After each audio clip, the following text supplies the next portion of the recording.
Salut à tous, c'est Hubert, vous êtes bien dans Yatta, l'émission dédiée au manga et à la Japanimation tous les mercredis de 19h à 21h sur les ondes de Move et en simultané sur le Twitch de Move. Nice. Oui. Comment tu vas?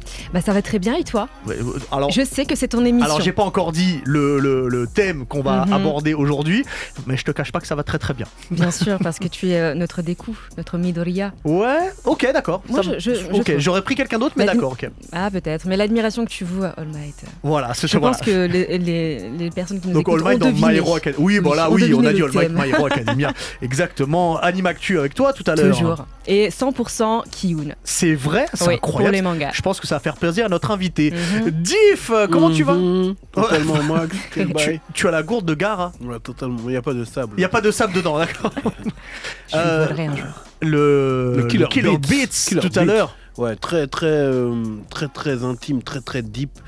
Un artiste qui m'a persécuté, qui m'a Persécuté? qui m'a ému. C'est pas pareil. Non, c'est la manière de dire. Ah oui, d'accord, ok. Voilà, Donc c'est je mon rappelle, slang. tu redonneras complètement le thème de la chronique, mais tu nous fais découvrir un rappeur japonais chaque semaine.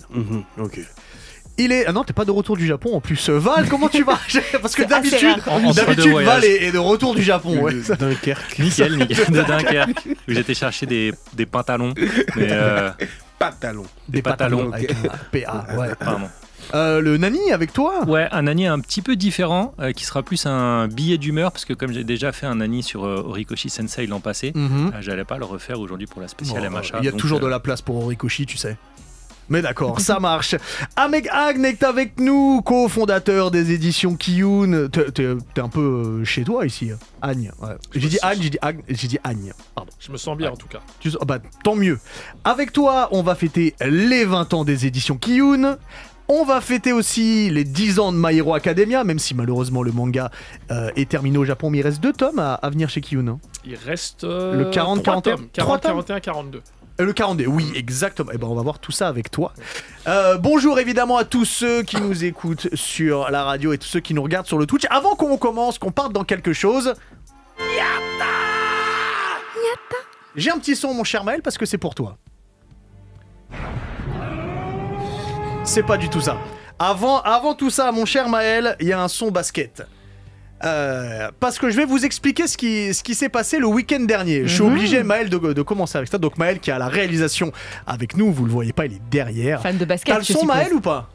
Oui, vas-y, mets-le. Jordan for the win. Yes! I did it again! Alors, He is now. je vous explique rapidement. Div, t'étais témoin. La semaine dernière, on a fait un basket le week-end dernier. Et Maël, ici présent, qui est juste derrière, était là. Et donc on jouait, donc Maël joue très bien, hein. c'est pas ça que je veux dire. C'est que Maël parle beaucoup. Et Maël, à un moment donné, il défendait sur moi. Donc j'étais poste bas, dos au panier, donc j'attaquais pour aller marquer, et j'hésitais entre faire la passe ou alors shooter. Et là, il me glisse à l'oreille, tu n'es pas le joueur que tu pensais être. Oh ça pique, quelle violence. Il me dit ça, et vous savez ce qui s'est passé derrière? J'ai shooté, j'ai marqué. Voilà. Merci Maël, c'est toi le meilleur. El Karama. Un joli fadeaway, et il y a des preuves sur Instagram. Un joli fadeaway, Diff était là. Et il y a des preuves sur Instagram. Exact, pas par la parole. Exactement. Ouais. Donc Et tu oui. sais quoi, Maël, si t'es prêt, et bah Yatta, c'est parti. Alors, après cette petite vanne, chaque semaine où on battra Maël, bien sûr, on le dira. Donc, j'ai sélectionné pour le hype ou pas hype des news qui sont tombées dans la semaine, donc de mercredi à mercredi. Et donc, on verra si ça nous hype ou si ça nous hype pas.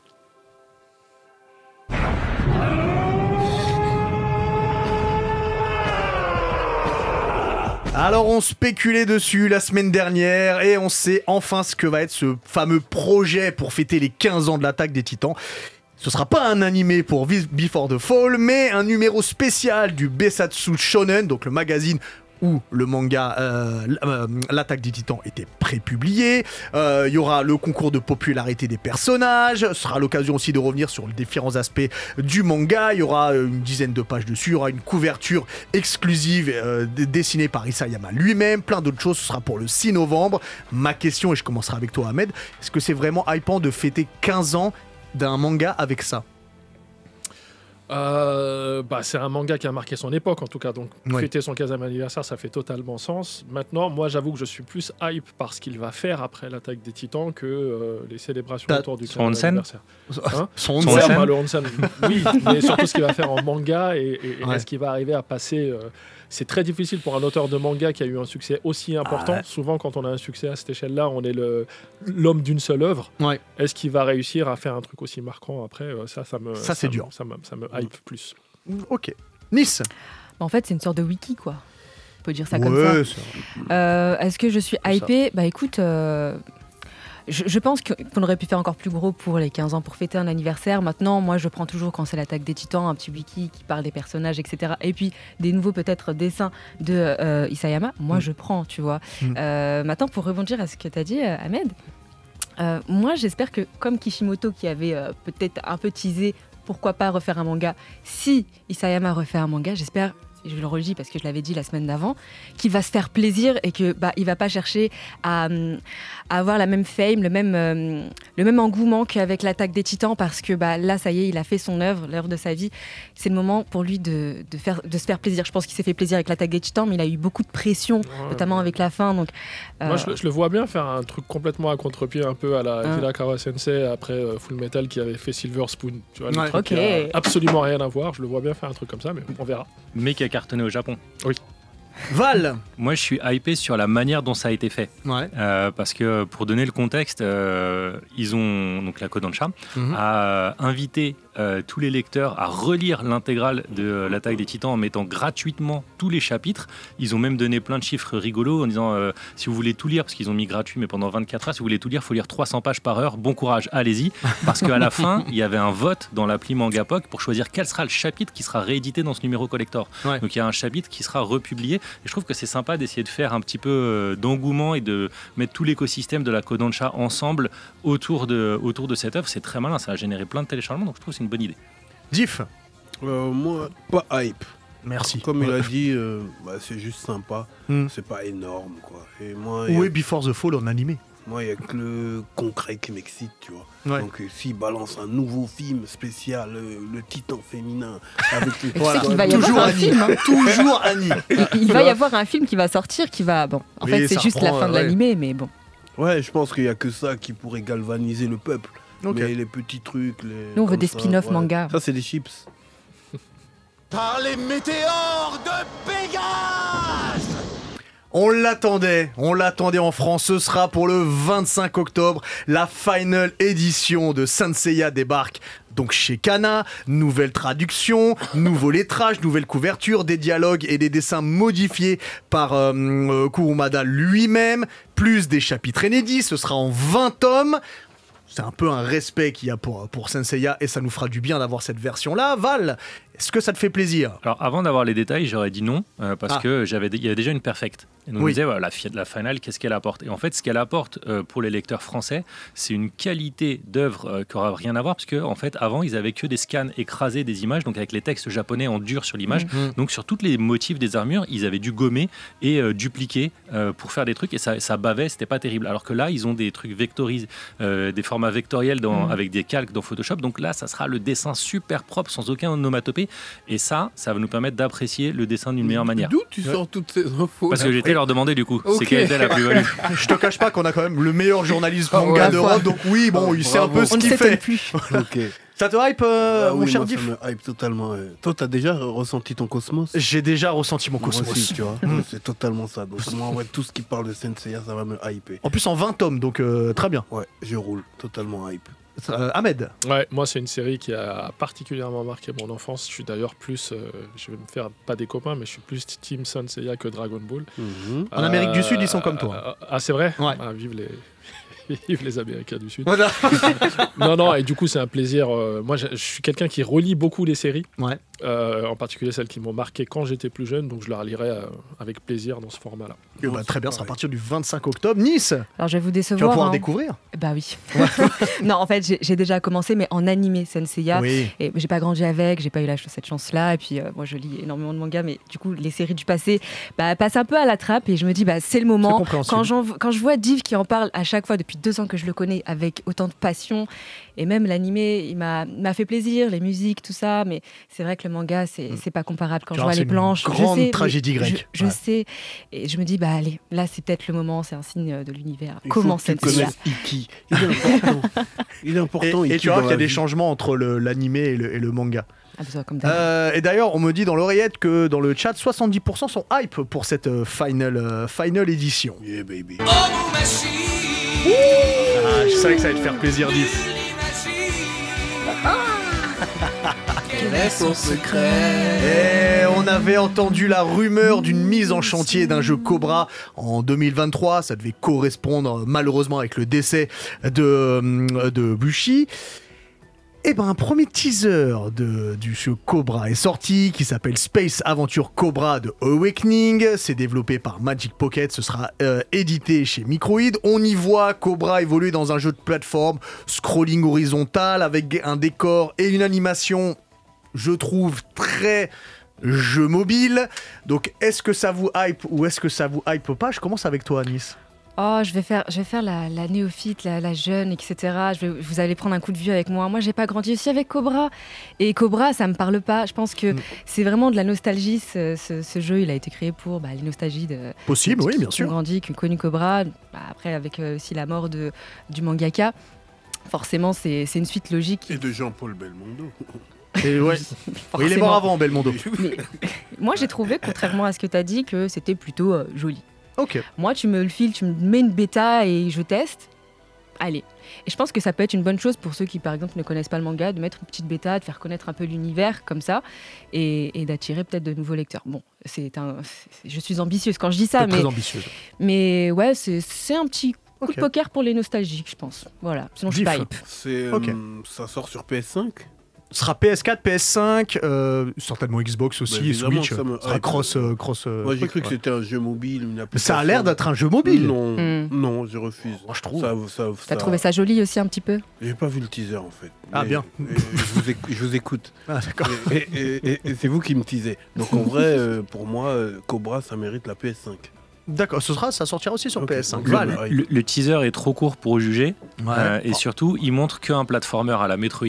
Ouais. Et moi, Cobra, c'est au-delà de ça. Je veux du RPG et je veux piloter le Snake. Ouais. Juste, si tu ne fais pas une phase où je pilote le vaisseau de Cobra, c'est bon, je passe mon tour. Et l'homme de verre, on le voit dans le teaser, l'homme de verre? Non. Voilà. Non. Voilà. Je vais même aller plus loin. Tu vois aucune des sœurs dans le teaser. Oh shit. Ahmed. Je suis méga fan de Cobra, donc si le jeu est bien, ça m'intéresse. J'ai l'impression que ce que tu disais, Valentin, c'est un Metroidvania. Il y a quelques temps, j'ai joué à un jeu Chronique de la guerre de Lodos qui était sur ce mode-là, en Metroidvania, et ça marchait super bien. Donc si le jeu est bien, je testerai. Ok. Alors, juste pour info, vous savez à combien ils sont pas hype dans le chat? Je dirais 67%. 67%? Vous pensez que c'est à peu près ça? Moi, ça même sent le 100% là, vu comme même plus, 80%. Il y a une majorité de pas hype. 100%. Il y a le gouffre générationnel et en plus de ça, c'est un jeu plateforme. Donc, et ça ressemble à un jeu mobile. Mais bon. Et il y a le rayon Delta.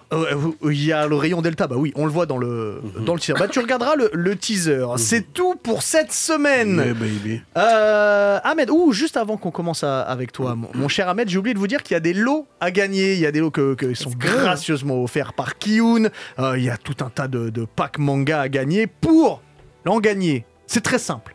C'est un peu comme d'hab. Vous allez sur le Twitch de Move, donc vous allez chez Yata, et on a le grand Manitou Face qui est derrière. Alors c'est lui qui s'occupe de sélectionner, donc ça va être une histoire de questions. Donc je pense que c'est premier qui répond, premier servi. Donc bon courage, parce que je pense que ça va pas être si simple que ça, parce que je connais les questions de Face et des fois elles sont pas simples. Demandez Freeren, lisez Freeren. Il n'y a pas du Freeren à gagner, je suis désolé. Ah zut. Il y a du Silent Voice, on en parlera d'ailleurs tout à l'heure. Important. Il y a du Golden Kamuy, on en parlera d'ailleurs tout à l'heure. Oui. Il y a du Dragon Heart Tribe, il y a plein de choses. Oui, attends. Dragon and Tribe. Exactement. Ahmed. Yes. Donc il y a les 20 ans de Kiyun cette année. C'est magnifique. Mais avant qu'on parle de la pléthore de belles licences que vous avez chez Kiyun, il y en a une, moi, que j'aime en particulier, qui a fêté ses 10 ans cette année, qui est malheureusement terminée au Japon, mais il reste 3 tomes encore en France, c'est My Hero Academia. Avant qu'on en parle, je vais rapidement faire le pitch pour des auditeurs qui n'ont pas encore commencé ce manga, et puis après on va en parler tous ensemble. Donc le pitch, on est dans un monde où 80% de la population possède des super pouvoirs, ce qu'on appelle des alters, et on suit Izuku Midoriya qui lui, il fait partie des 20% qui n'ont pas du tout de pouvoir. Et le problème, c'est que son rêve, c'est de devenir un super héros comme son idole All Might, mais sans pouvoir c'est très difficile, et sa vie va changer le jour où justement il tombe nez à nez avec All Might, et là c'est le moment de lire la suite parce que c'est fabuleux. On a Kitty Cat qui dit Kiyun toujours au top, voilà, c'est très bien. Ahmed, avant qu'on parte dessus, est-ce que tu te souviens comment vous avez négocié les droits de My Hero Academia ? Je me souviens que ça a été long, ça a été très très long, ça a été compliqué, ça a été dur.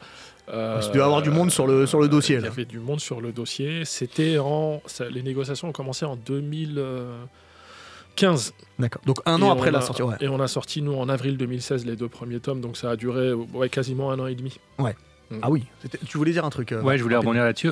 Les négociations, à ce moment-là, il y avait 2 gros best-sellers en potentiel qui étaient mis aux enchères en même temps. Il y avait One Punch Man et My Hero Academia. Okay. Et Ahmed, vous avez décidé chez Kiyun de ne pas vous disperser, de ne pas tenter les 2. Vous êtes allé all might, all in sur MHA. Waouh, c'est beau. Quel jeu de mots. Faut que tu racontes comment tu as fait ce choix. Alors j'aime bien One Punch Man, je trouve que Yusuke Murata c'est un des dessinateurs les plus talentueux de sa génération. Mais il y a des thématiques, même si le traitement est très différent, c'est des thématiques qui sont quand même proches. Et j'estimais qu'on avait plus de chance en choisissant le titre qui nous correspondait, qui nous plaisait le plus, et en jetant toutes nos forces dans la bataille pour ce titre-là, plutôt qu'en envoyant des titres des offres pour les 2. Je pense qu'on était plus convaincant en disant nous c'est vraiment celui-là. C'est celui pour lequel on se donnera à fond, et le message apporté auprès de l'ayant droit japonais Shueisha. Alors, moi je trouve ça a été un très bon choix, même si One Punch Man est un très bon choix. D'ailleurs, les 2 sont très comics dans leur façon de faire, donc c'était très bien. Moi, après, on va tous en parler évidemment. Moi, ce qui m'a fait accrocher sur My Hero Academia, et ce que je pense toujours aujourd'hui, c'est qu'on est sur le dernier vrai shonen à l'ancienne, au niveau grand public, tu vois. Je mets Black Clover de côté, par exemple, qui est moins grand public. Et quand je te parle de shonen à l'ancienne, c'est qu'on a un héros, donc évidemment adolescent, qui part de zéro et qui a un but et va à l'action. Tu vois, par exemple, si on prend un Jujutsu Kaisen, l'action, il tombe sur le protagoniste, il la cherche pas spécialement. Et c'est comme ça pour plein d'autres shonen. Moi, ça m'a plu, tu vois, parce que ouais, c'est un grand récit. Un grand récit initiatique, et les Japonais, c'est les maîtres dans ce genre-là. Ils sont capables de te raconter l'histoire d'un jeune garçon qui est devenu le plus grand boulanger du monde, et ça va être passionnant. Je le connais, ce manga-là. Tu le connais. Ouais. Voilà. Et My Hero Academia s'inscrit dans cette tradition-là, et le fait extraordinairement bien de mon point de vue. Ouais. Et justement, moi, j'ai trouvé beaucoup de résonance dans les mangas, les animés qui m'ont marqué étant enfant, que je retrouvais moins dans les shonen qui étaient publiés à cette époque-là, où on était dans une mode du récit beaucoup plus sombre, beaucoup plus tragique, et c'est très bien, mais c'est un peu plus loin de l'image du shonen neketsu classique qui m'a bercé. En lisant My Hero Academia, je me suis vraiment retrouvé dans les bottes du lecteur de shonen que j'étais adolescent, quoi. Ouais. C'est ce qui m'a tout de suite plu. C'est ce qui saute aux yeux. Nice. Moi, j'ai une petite question par rapport au risque. Est-ce que quand vous avez sorti en France My Hero Academia, vous aviez vous aviez le sentiment de prendre quand même un risque par rapport au shonen habituel qui traite souvent du Japon féodal ou bien un peu plus fantastique. Est-ce qu'avec cette histoire de super-héros, il y avait un risque de déplaire peut-être aux habitudes des Français ? Alors, pas du tout. Il y a 2 choses. D'abord, nous, on était tellement persuadés de ne pas l'avoir. Quand on a commencé les négociations, moi, j'avais dit à mes équipes, écoutez, on a 0,01% de chance de l'avoir, mais il faut montrer à l'éditeur qu'on est motivé et qu'on serait capable de faire le très shonen, ouais. Du coup, quand on l'a eu, il y a eu du stress, il y a eu de la pression et tout ça, mais moi, j'étais vraiment convaincu que les personnages, l'univers et le récit correspondait parfaitement à ce qui pouvait fonctionner chez nous, parce que en parallèle de la publication de My Hero Academia, il y avait une mode des films de super-héros au cinéma qui connaissait un succès sans précédent. Et le côté un peu paradoxal de ça, c'est que ce succès au cinéma se transcrivait pas vraiment en librairie. C'est-à-dire que les comics de super-héros sont et restent aujourd'hui encore une lecture de niche. Je ne parle pas de la qualité des récits. Hein. Je suis lecteur de comics, j'adore et tout, mais c'est une lecture de niche, de lecteurs spécialisés. Il faut avoir énormément de bagages culturels de ce qui a été fait auparavant par divers auteurs. Il y a 50 Spider-Man, il y a 50 Batman. My Hero Academia a cet avantage-là d'être un récit de super-héros que tu peux prendre au tome 1, quelle que soit ta connaissance ou pas de la bande dessinée. Et aujourd'hui, l'histoire de super-héros la plus lue dans le monde, c'est pas Batman, c'est pas Superman, c'est My Hero Academia. C'est plus de 100 millions, hein, je le rappelle, c'est 10 millions en France d'ailleurs. Du coup, pour moi dire sur ça, tu avais dès le début vu que c'était un titre hyper grand public qui parlait à plusieurs générations en termes d'âge, en termes de genre, parce que moi c'est ma deuxième Comic-Con à New York. J'ai vu à ce moment-là que le manga avait gagné parce qu'il y avait plus de costumes My Hero Academia que Spider-Man. C'était la première fois que je en voyais plus. C'est fou. Parfois, on a des convictions et on se plante lamentablement. Ce serait mentir de dire qu'en 20 ans d'édition, je ne me suis pas planté, mais sur My Hero Academia, j'avais vraiment zéro doute. T'as eu raison d'avoir zéro doute. Diff. Tu as lu combien de chapitres avant d'être convaincu que tu allais mettre tapis dessus? Alors l'avantage, c'est qu'à cette époque-là, y avait de la concurrence, elle était rude, mais c'était quand même moins extrême que ce que c'est aujourd'hui. Aujourd'hui, il faut vraiment se positionner. Il y a un tome de paru, il faut envoyer son offre, quoi. Ça veut dire que non. À l'époque, j'ai juste besoin de tes impressions quand tu as commencé à lire. Ce que tu pensais de Midoriya. Parce que au début, combien de chapitres ça m'a pris pour être convaincu, tu veux dire? Convaincu, c'est ça en fait. Honnêtement, il y avait tellement de qualité déjà dans les 4-5 premiers chapitres quand il se précipite sur... alors c'est un peu spoiler, mais c'est les premiers chapitres, donc pardonnez-moi, mais quand il se précipite pour sortir Bakugo du monstre gluant, de la panade, voilà. Il y avait tellement d'émotions dans le visage, tellement de dynamisme dans la scène. Le personnage d'All Might et ce côté, je suis un gros malabar au sourire, machin, et en même temps j'ai perdu mon pouvoir et je suis tout grums. On le sait pas encore à ce moment-là. On le sait un petit peu plus tard, mais... Il y avait tellement de bonnes idées, il y avait tellement de références qui me parlaient, des références à Star Wars, des références aux comics US des années 60-70. Il y avait tellement de bonnes choses que j'ai été convaincu très très tôt dans le récit. Et donc quand tu prends le manga, c'est 2015. Aujourd'hui, on est à 10 millions, c'est énorme. Est-ce que tu as vu le grand changement de vente à partir de l'arrivée de la saison 1 de My Hero Academia? Alors en fait, l'animé a été lancé exactement en même temps que nous on lançait le manga. Ah oui, parfait. On était vraiment en raccord avec le manga, et nous, les ventes ont été bonnes dès le démarrage de My Hero Academia. Ça a commencé à décoller à partir du moment où la saison 1 a été diffusée en intégralité et que les gens qui avaient accroché à l'animé sont venus. Qu'est-ce qui se passe? Qu'est-ce qui se passe ensuite? Voilà. Nice. Tu as posé ma question. Ah, pardon. Bon, c'était une question de Nice et moi. Ouais. Du coup, quand tu as lu My Hero Academia, est-ce que tu avais lu son œuvre précédente, Horikoshi Sensei?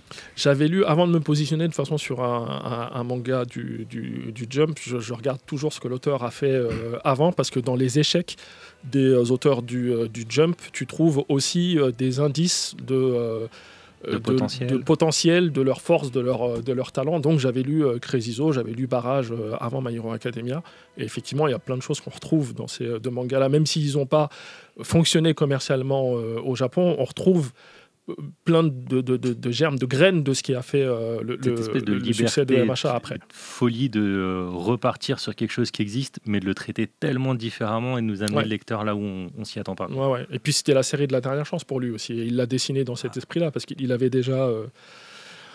il avait déjà 2 échecs dans le Jump, il savait que la 3e série c'était celle de la dernière chance, et il l'a dessiné en se disant, je vais dessiner pas le truc que je pense que je dois dessiner pour plaire au public, mais je vais dessiner le truc que j'ai envie de dessiner.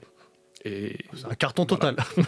Nice. Comme quoi, parfois, il faut s'écouter. Ouais. On a Cicel57 qui nous dit dans le chat, MHA, c'est vraiment le titre qui a permis à Kiyun de décoller. Du coup, ma question, c'est hors animé, est-ce que MHA a vraiment été un tournant pour la maison d'édition. Je vais nuancer parce qu'effectivement, on dit souvent ça, mais pour rappel, et ça, les auditeurs ne le savent pas forcément, mais avant My Hero Academia, on était déjà le 4e éditeur de manga en France. On était déjà un acteur majeur du marché du manga en France. Mais c'est vrai que My Hero Academia, dans un premier temps, et Jujutsu Kaisen, dans un second, nous ont permis de franchir un énorme palier en termes de visibilité. Mais on existait avant. Déjà, il y avait déjà 10 ans on avait déjà 10 ans. Quelques mois de l'an passé, vous avez même été second du marché. On est second actuellement. Ouais, on est second du marché actuellement. Il faut que tu le dises plus fièrement quand même. C'est bon. J'aimerais qu'on rentre un petit peu dans My Hero, dans l'histoire, dans les personnages. Tu l'as cité tout à l'heure, et il est juste derrière toi, All Might.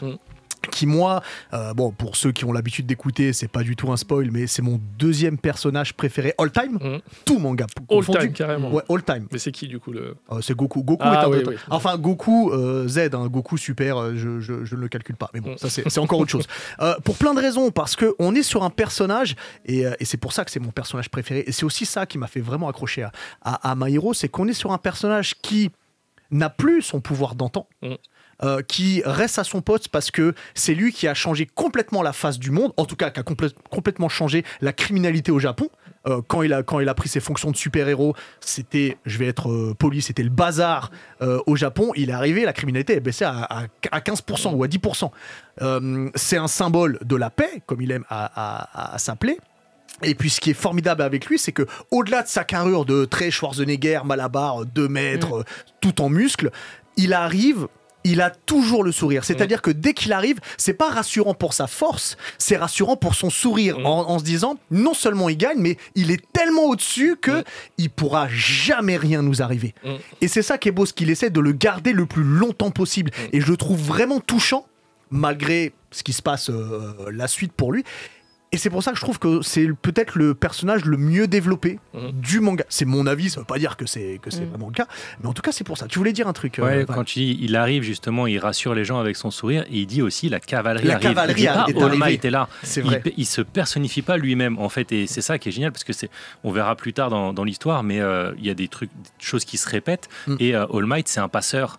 Et c'est vraiment très très important. On peut parler de ça quand même. On peut dire qu'il passe son pouvoir parce que on est quand même à la saison 7, là on a le droit de dire des trucs. Lui-même est un héritier d'une tradition. C'est pas le premier à avoir ce pouvoir et à l'exercer. Et il sait qu'il est éphémère dans l'histoire de l'humanité. Et je trouve que c'est accepter ça, c'est juste incroyable. C'est l'opposé de... il est très à l'américaine quand même. Ça se voit qu'il a fait sa formation. Il a fait sa formation aux États-Unis. Et juste, je te vois Nice, après je te donne la parole. Il faut pas oublier un truc, c'est que lui il était sans haltère aussi. Oui. C'est-à-dire qu'il a dû... Il a dû comme ça, sans haltère, il a dû maîtriser un pouvoir qui lui permet d'être plus costaud, plus rapide, plus fort que tout le monde. Donc ça met le corps à rude épreuve. Et son pouvoir, il a maîtrisé ça. Il était meilleur que tous les anciens détenteurs du One for All. Oui, il a maîtrisé le pouvoir et le marketing. Parce qu'il arrive avec un puissant costume, un puissant slogan, avec le visuel, avec la coupe de cheveux, qui fait un V de victoire. Hein.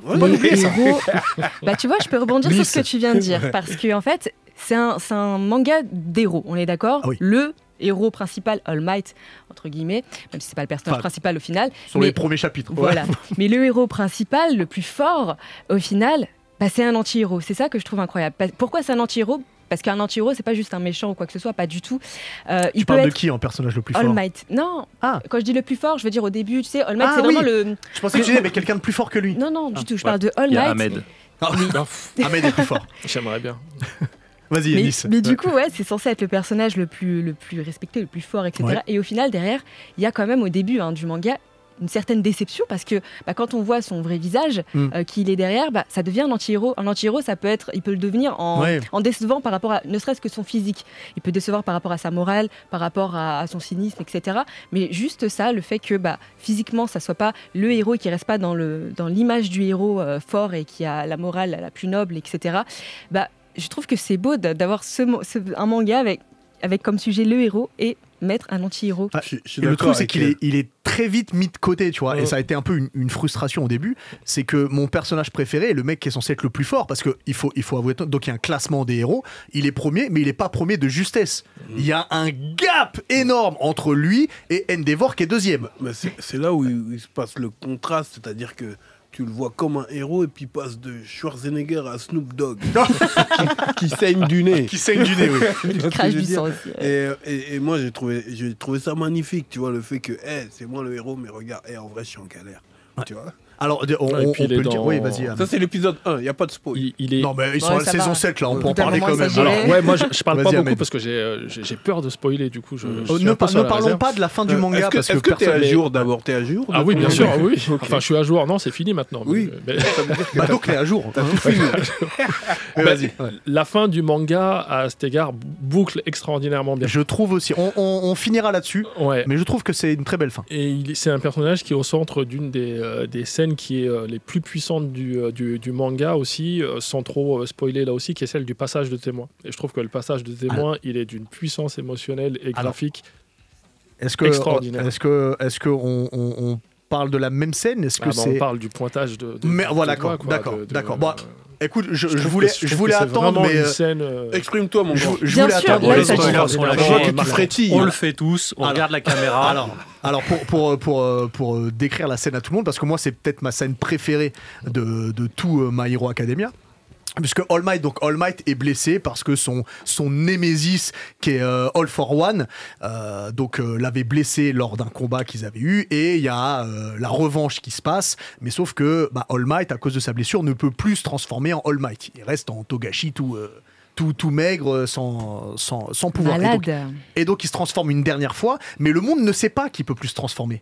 Et là en fait il y a les caméras braquées sur lui et les gens voient finalement que All Might, le symbole de la paix, la cavalerie, n'a plus la puissance d'avant et ne pourra plus les protéger. Il donne tout dans un dernier combat avec un All State of Smash qui est extraordinaire. United State of Smash qui est extraordinaire. Et à la fin, donc, il réussit à battre One for All. All Might est tout en sang et il lève son bras ensanglanté. Il pointe du doigt la caméra en disant « C'est toi le prochain ». Et en disant ça, j'ai des frissons. Et en disant ça, il fait le passage de témoin. Et Deku le sait très bien. Il fait le passage de témoin à Deku parce que Deku, lui, a le One for All en lui. Et il apprend à le maîtriser. C'est l'héritier. C'est l'héritier. Et il lui dit le prochain, c'est toi. C'est pas les gens ont pris pour le prochain que je vais tabasser, c'est toi. Mais il a dit le prochain à être le plus grand, c'est toi. Et c'était magnifique. Tout le monde n'a pas compris. Et tout le monde l'a pas interprété Bakugo l'a compris. On en parlera après, mais on en parlera après de Bakugo. Mais même d'autres héros, en devenir, ça leur a donné la force de dire maintenant qu'il n'y a plus quelqu'un qui gère tout, c'est à nous de prendre nos responsabilités, parce qu'il y avait un certain confort de vivre dans l'ombre de All Might. Tu disais, il y a un problème, il y a la cavalerie. Chacun l'a interprété comme il pouvait. En fait. Et la puissance, bon, alors déjà, le dessin sur cette scène, sur cette double page, elle est incroyable. Et à l'animé, il y a la chanson aussi. Il y a les OST, Et donc, moi, je trouve que vraiment, tout l'impact que ça a sur le scénario, que ça lui permet de faire en rebondissement après, parce que chacun des personnages majeurs vont faire référence à cette scène, rapidement ou pas d'ailleurs, parce que des fois ils attendent vraiment longtemps avant de ressortir des trucs Horikoshi Sensei, et il y a une maîtrise de son scénario et de ses arcs narratifs qui est, il n'y a rien à dire. Il a fait à partir de ce moment-là, dans la manière dont toi le lecteur tu suis Deku. Jusqu'à présent, il y avait All Might, donc il y avait une espèce de sécurité où tu savais qu'il pouvait rien lui arriver en quelque sorte. Et quand tu vois effectivement All Might tomber et devenir ce qu'il devient, tu suis les aventures de Deku avec beaucoup plus de stress et de peur par rapport à ce qui peut lui arriver parce qu'il maîtrise pas le pouvoir, parce qu'il maîtrise pas le pouvoir. Et encore une fois, de ce point de vue-là, c'est une série de cycles et de boucles extrêmement bien maîtrisées. Moi, c'est exactement ça qui met la pression dans ce manga, c'est que c'est des gamins et on voit qu'ils sont entourés comme quand tu es au collège, il y a les profs et tout, hein, et puis parfois ils sont pas là, les profs, et ils sont confrontés à une menace comme à la fin de la saison 1 dans le dôme là. Ça met une pression de ouf parce que les vilains ils arrivent et ils sont vilains. Et ils sont vilains de ouf. Ils sont les brainless, donc ultra puissants. Exactement, et tu dis mais les types, les pauvres, ils sont en galère. C'est quand ils vont avoir affaire vraiment aux vilains. C'est comme ça en fait, à chaque fois qu'ils vont prendre du grade, qu'ils vont apprendre en affrontant justement ces vilains-là, et pas juste en apprenant des choses à l'école. Exactement, à ce moment-là, comme au moment où ils sont partis en stage... Chez les lapins. dans la montagne. Dans les montagnes chez les lapins. Ils sont grave en galère à ce moment-là. En fait, je trouve que c'est là où le manga va commencer à un petit passage sombre. Ouais. Moi, je pense que déjà avant, hein, quand tu as l'introduction de la première équipe de vilains, tu sens une noirceur. Enfin, je veux dire, les mecs, ils sont là pour tuer. Ils sont pas là pour juste dire. Tu veux dire avec Overall ? Bah ouais. Oui, ils sont pas là pour dire on est juste des vilains. Mais dès le début, ils arrivent et disent ok, on veut changer l'ordre des choses.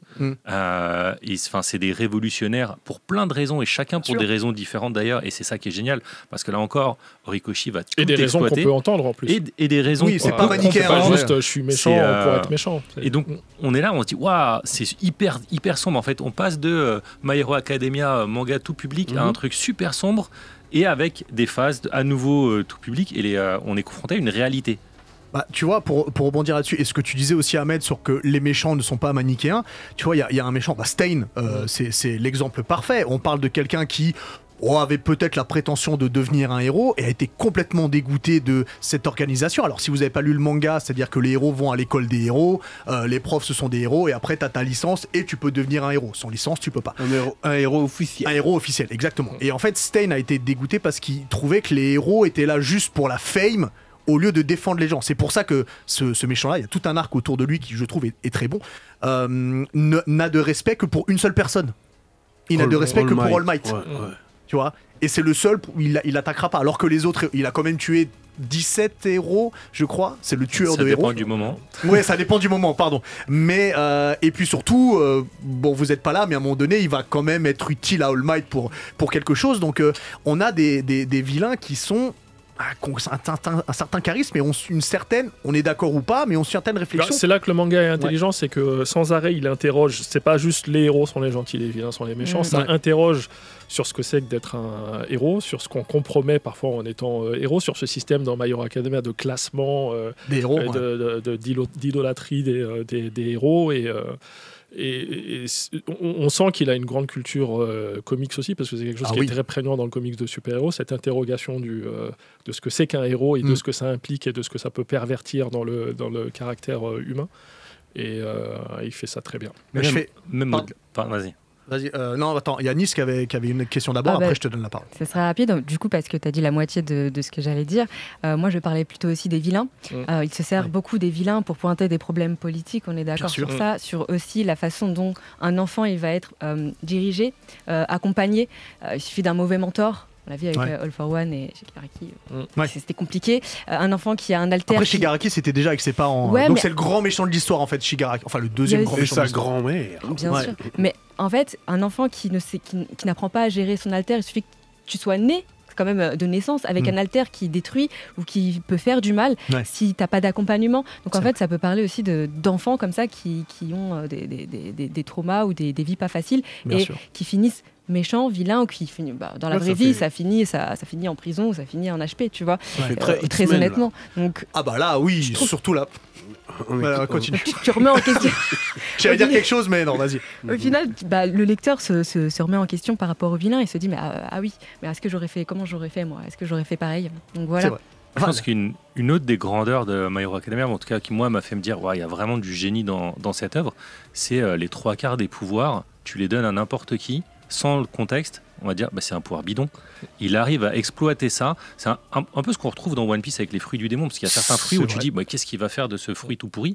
Et avec une imagination. Le fruit de Luffy, déjà. Non, mais voilà, l'homme élastique, il a révolutionné l'homme élastique. Mais là, là, c'est My Hero Academia. On a des pouvoirs qui pourraient sembler super simples. Il va trouver des manières de les utiliser, de faire écho à d'autres pouvoirs. Mais ça, pour montrer qu'on n'est pas seul. C'est un des messages fondamentaux de l'auteur pour la série aussi, c'est que tout le monde a son utilité. Tout le monde a son utilité et on est plus fort ensemble. On passe et c'est super important dans le nom, All for One, c'est là aussi ça porte, on est une société, on est plus fort ensemble, il faut arrêter d'isoler les uns et les autres, certains qui sont isolés soit par eux-mêmes, soit par la société, et il y a un optimisme qui est incroyable malgré des moments quand même super durs.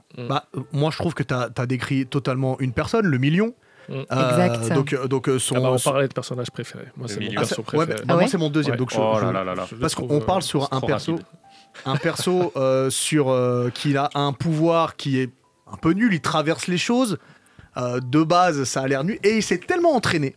Il a bossé son talent qu'il est devenu déjà super fort. Et surtout, c'est aussi un de mes moments préférés, ce combat avec Overhaul. Ah, extraordinaire. Où il a plus son pouvoir. Il a Erin dans les mains, donc une fille qu'il est là pour sauver.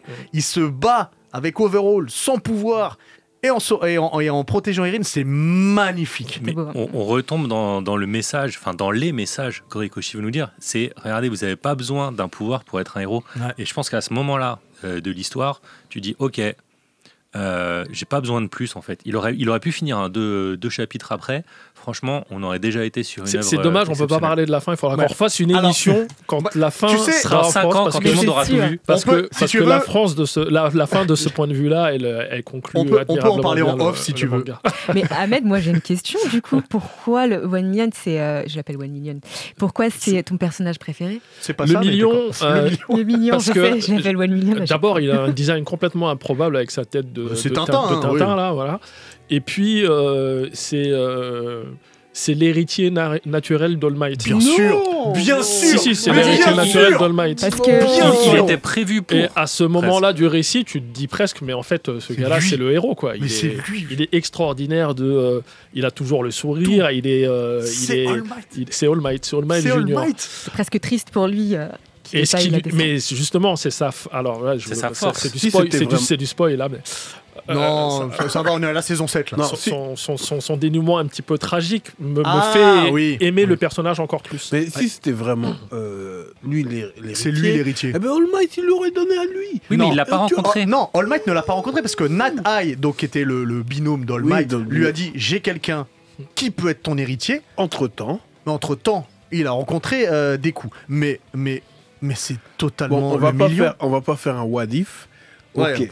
Moi je suis content que ce soit Deku parce que si le million avait été le héros de l'histoire, le manga aurait duré pas très longtemps. Il est tellement fort. Mais ce que je retiens moi surtout de My Hero, c'est que tous les personnages ils ont un bagage. Ouais. Absolument tous, ils ont un bagage, une souffrance qui vient tôt ou bien qui vient de l'enfance, mais chacun porte sa croix en fait. Et tous ils font face et évoluent face à ce truc. Et c'est ça qui est génial aussi. Oui, et c'est ça le message qui est très fort pour la jeunesse en fait. Alors, on continuera peut-être en deuxième heure un peu sur My Hero parce qu'on a beaucoup de choses à dire. Avant de te donner la parole, Valentin, Ahmed, il y a un rendez-vous au Café de l'Homme le 14 et 15 septembre. Donc c'est pas loin du Trocadéro. T'as une petite vanne à faire sur Trocadéro Bah ouais, tu as choisi cette station parce que c'est Trocad Hero Academia.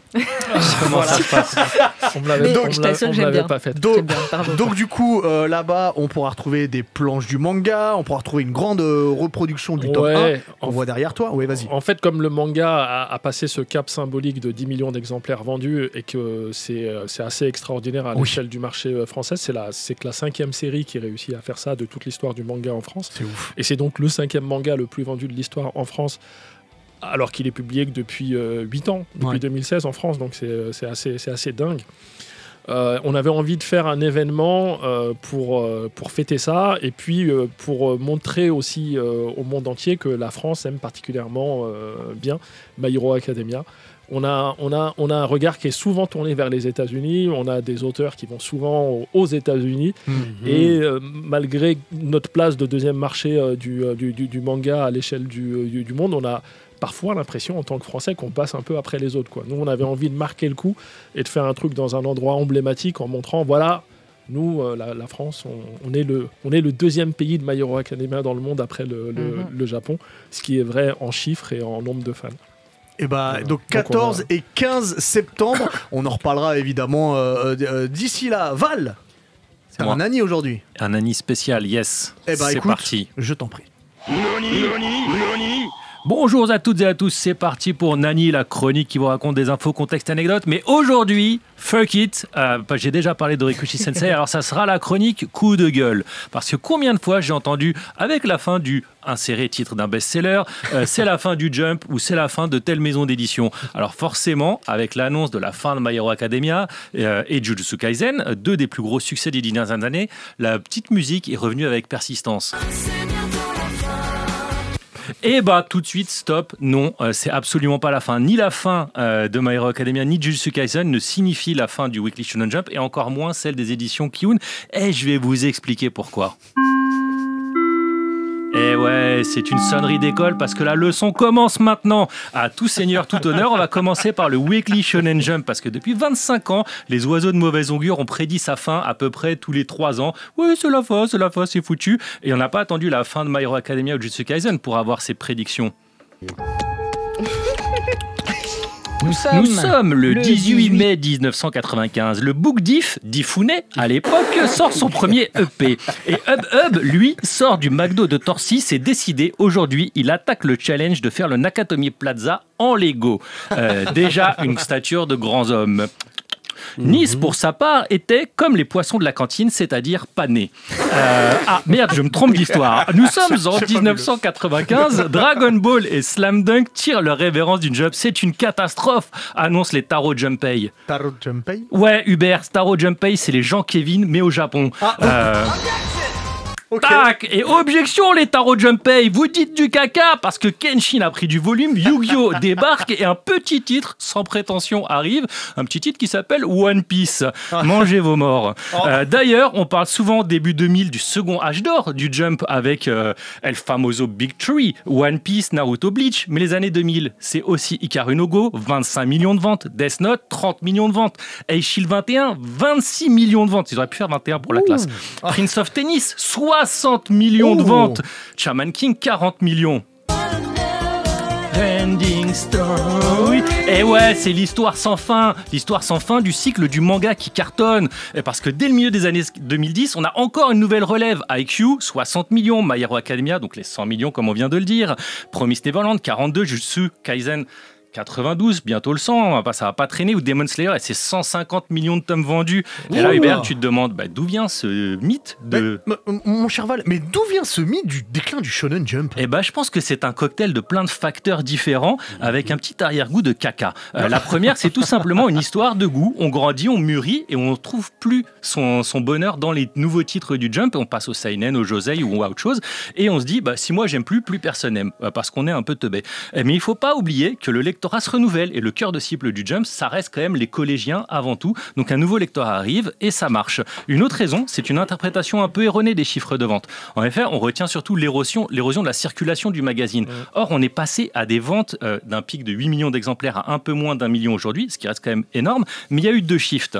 Le premier, c'est l'explosion des ventes de mangas en tomes reliés qui ont compensé les pertes de ventes de magazines.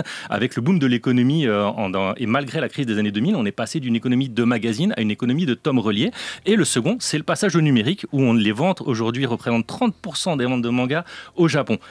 Et ça a permis de rattraper tous ces déclins. Il n'y a plus de pertes. En fait, c'est assez dingue et j'en parlerai juste de cette partie-là du numérique un autre jour. Mais puisque je parle de vente, parlons du marché.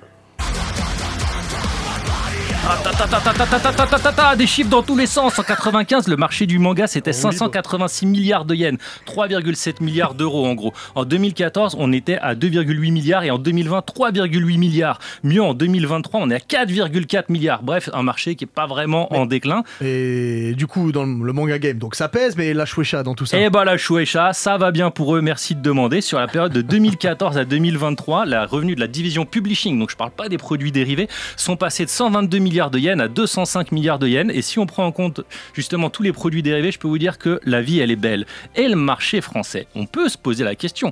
Si on met de côté les séries qui sont terminées pendant le creux des animés à la télévision, donc avant l'arrivée des services comme Netflix et tout ça. Donc Yu-Gi-Oh! Samurai Deeper Kyo, malgré ça, c'est 590 000 ventes et 325 000 ventes après la fin de la série en France. Fin de série, je prends les chiffres 3 mois après pour laisser le temps au dernier tome de se vendre. Et pour étayer, je vous remets un petit peu de chiffres encore. Hubert, reste assis, sinon tu vas te faire mal au coccyx. Assassination Classroom, boum, 2,5 millions de ventes après la fin de la série. Death Note, 2,5 millions de ventes après la fin de la série. Last but not least, Naruto, le petit classique des classiques, 13,1 millions de ventes après la fin de la série depuis 2017. Donc ça pèse assez lourd, ça dingue, et ça fait mal à la tête et tout le monde. Et d'ailleurs, d'autres éditeurs, comme chez Kurokawa, on a pareil. À ton avis, Hubert, quel est le pourcentage de ventes qu'a réalisé Full Metal Alchemist depuis la fin de la série en 2011 ? Comme depuis tout à l'heure, tu es très sûr de toi, en pourcentage total, je dirais 30%. Ouais, 52% des ventes de la série se sont faites après la fin de la série. Bien porté par l'arrivée justement de Netflix, ADN et Crunchyroll qui ont remis en avant FMA, les deux séries d'ailleurs, Chocolat et Vanilla. le Super Shoujo de Moyoko Hano. 67% des ventes se sont réalisées après la fin de la série. Une licence continue de vivre. Elle est continue de vivre, poussée par les éditeurs qui font des nouvelles éditions, des offres promotionnelles, les premiers tomes à 1 euro et tout ça, et poussée par les fans. Et donc vraiment, il faut arrêter de croire que la fin de la publication d'un titre égale la fin de la série. Et voilà, donc tout ça, je pourrais en parler pendant des heures. Mais tu sais, Val, nos auditeurs sont accros aux chiffres, un peu comme toi.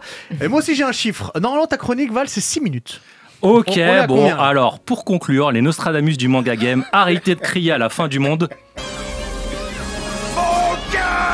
Et ouais, cadeau, c'était pour toi. La vérité, c'est qu'il est impossible de prédire quand il y aura un nouveau big hit. Et tout ce que je peux vous dire, c'est continuer de pousser les séries que vous aimez au lieu de perdre du temps à parler de la fin du monde. Mais exactement.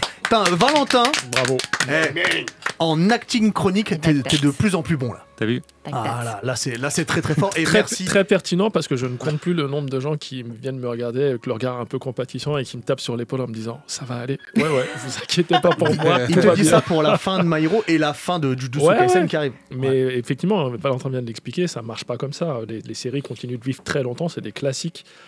Mais c'est une réaction normale de lecteurs ou de fans qui n'a pas les chiffres à disposition pour analyser. Et puis, c'est pas propre qu'au manga. Il y a plein de gens qui se sont posé la question pour Gallimard Jeunesse après la fin d'Harry Potter. Ouais. Et, si vous leur demandez à Gallimard Jeunesse aujourd'hui, ils rigolent bien. Ça va très bien Harry Potter. Donc, surtout que la série qui avec va la romantécie, juste ça, déjà.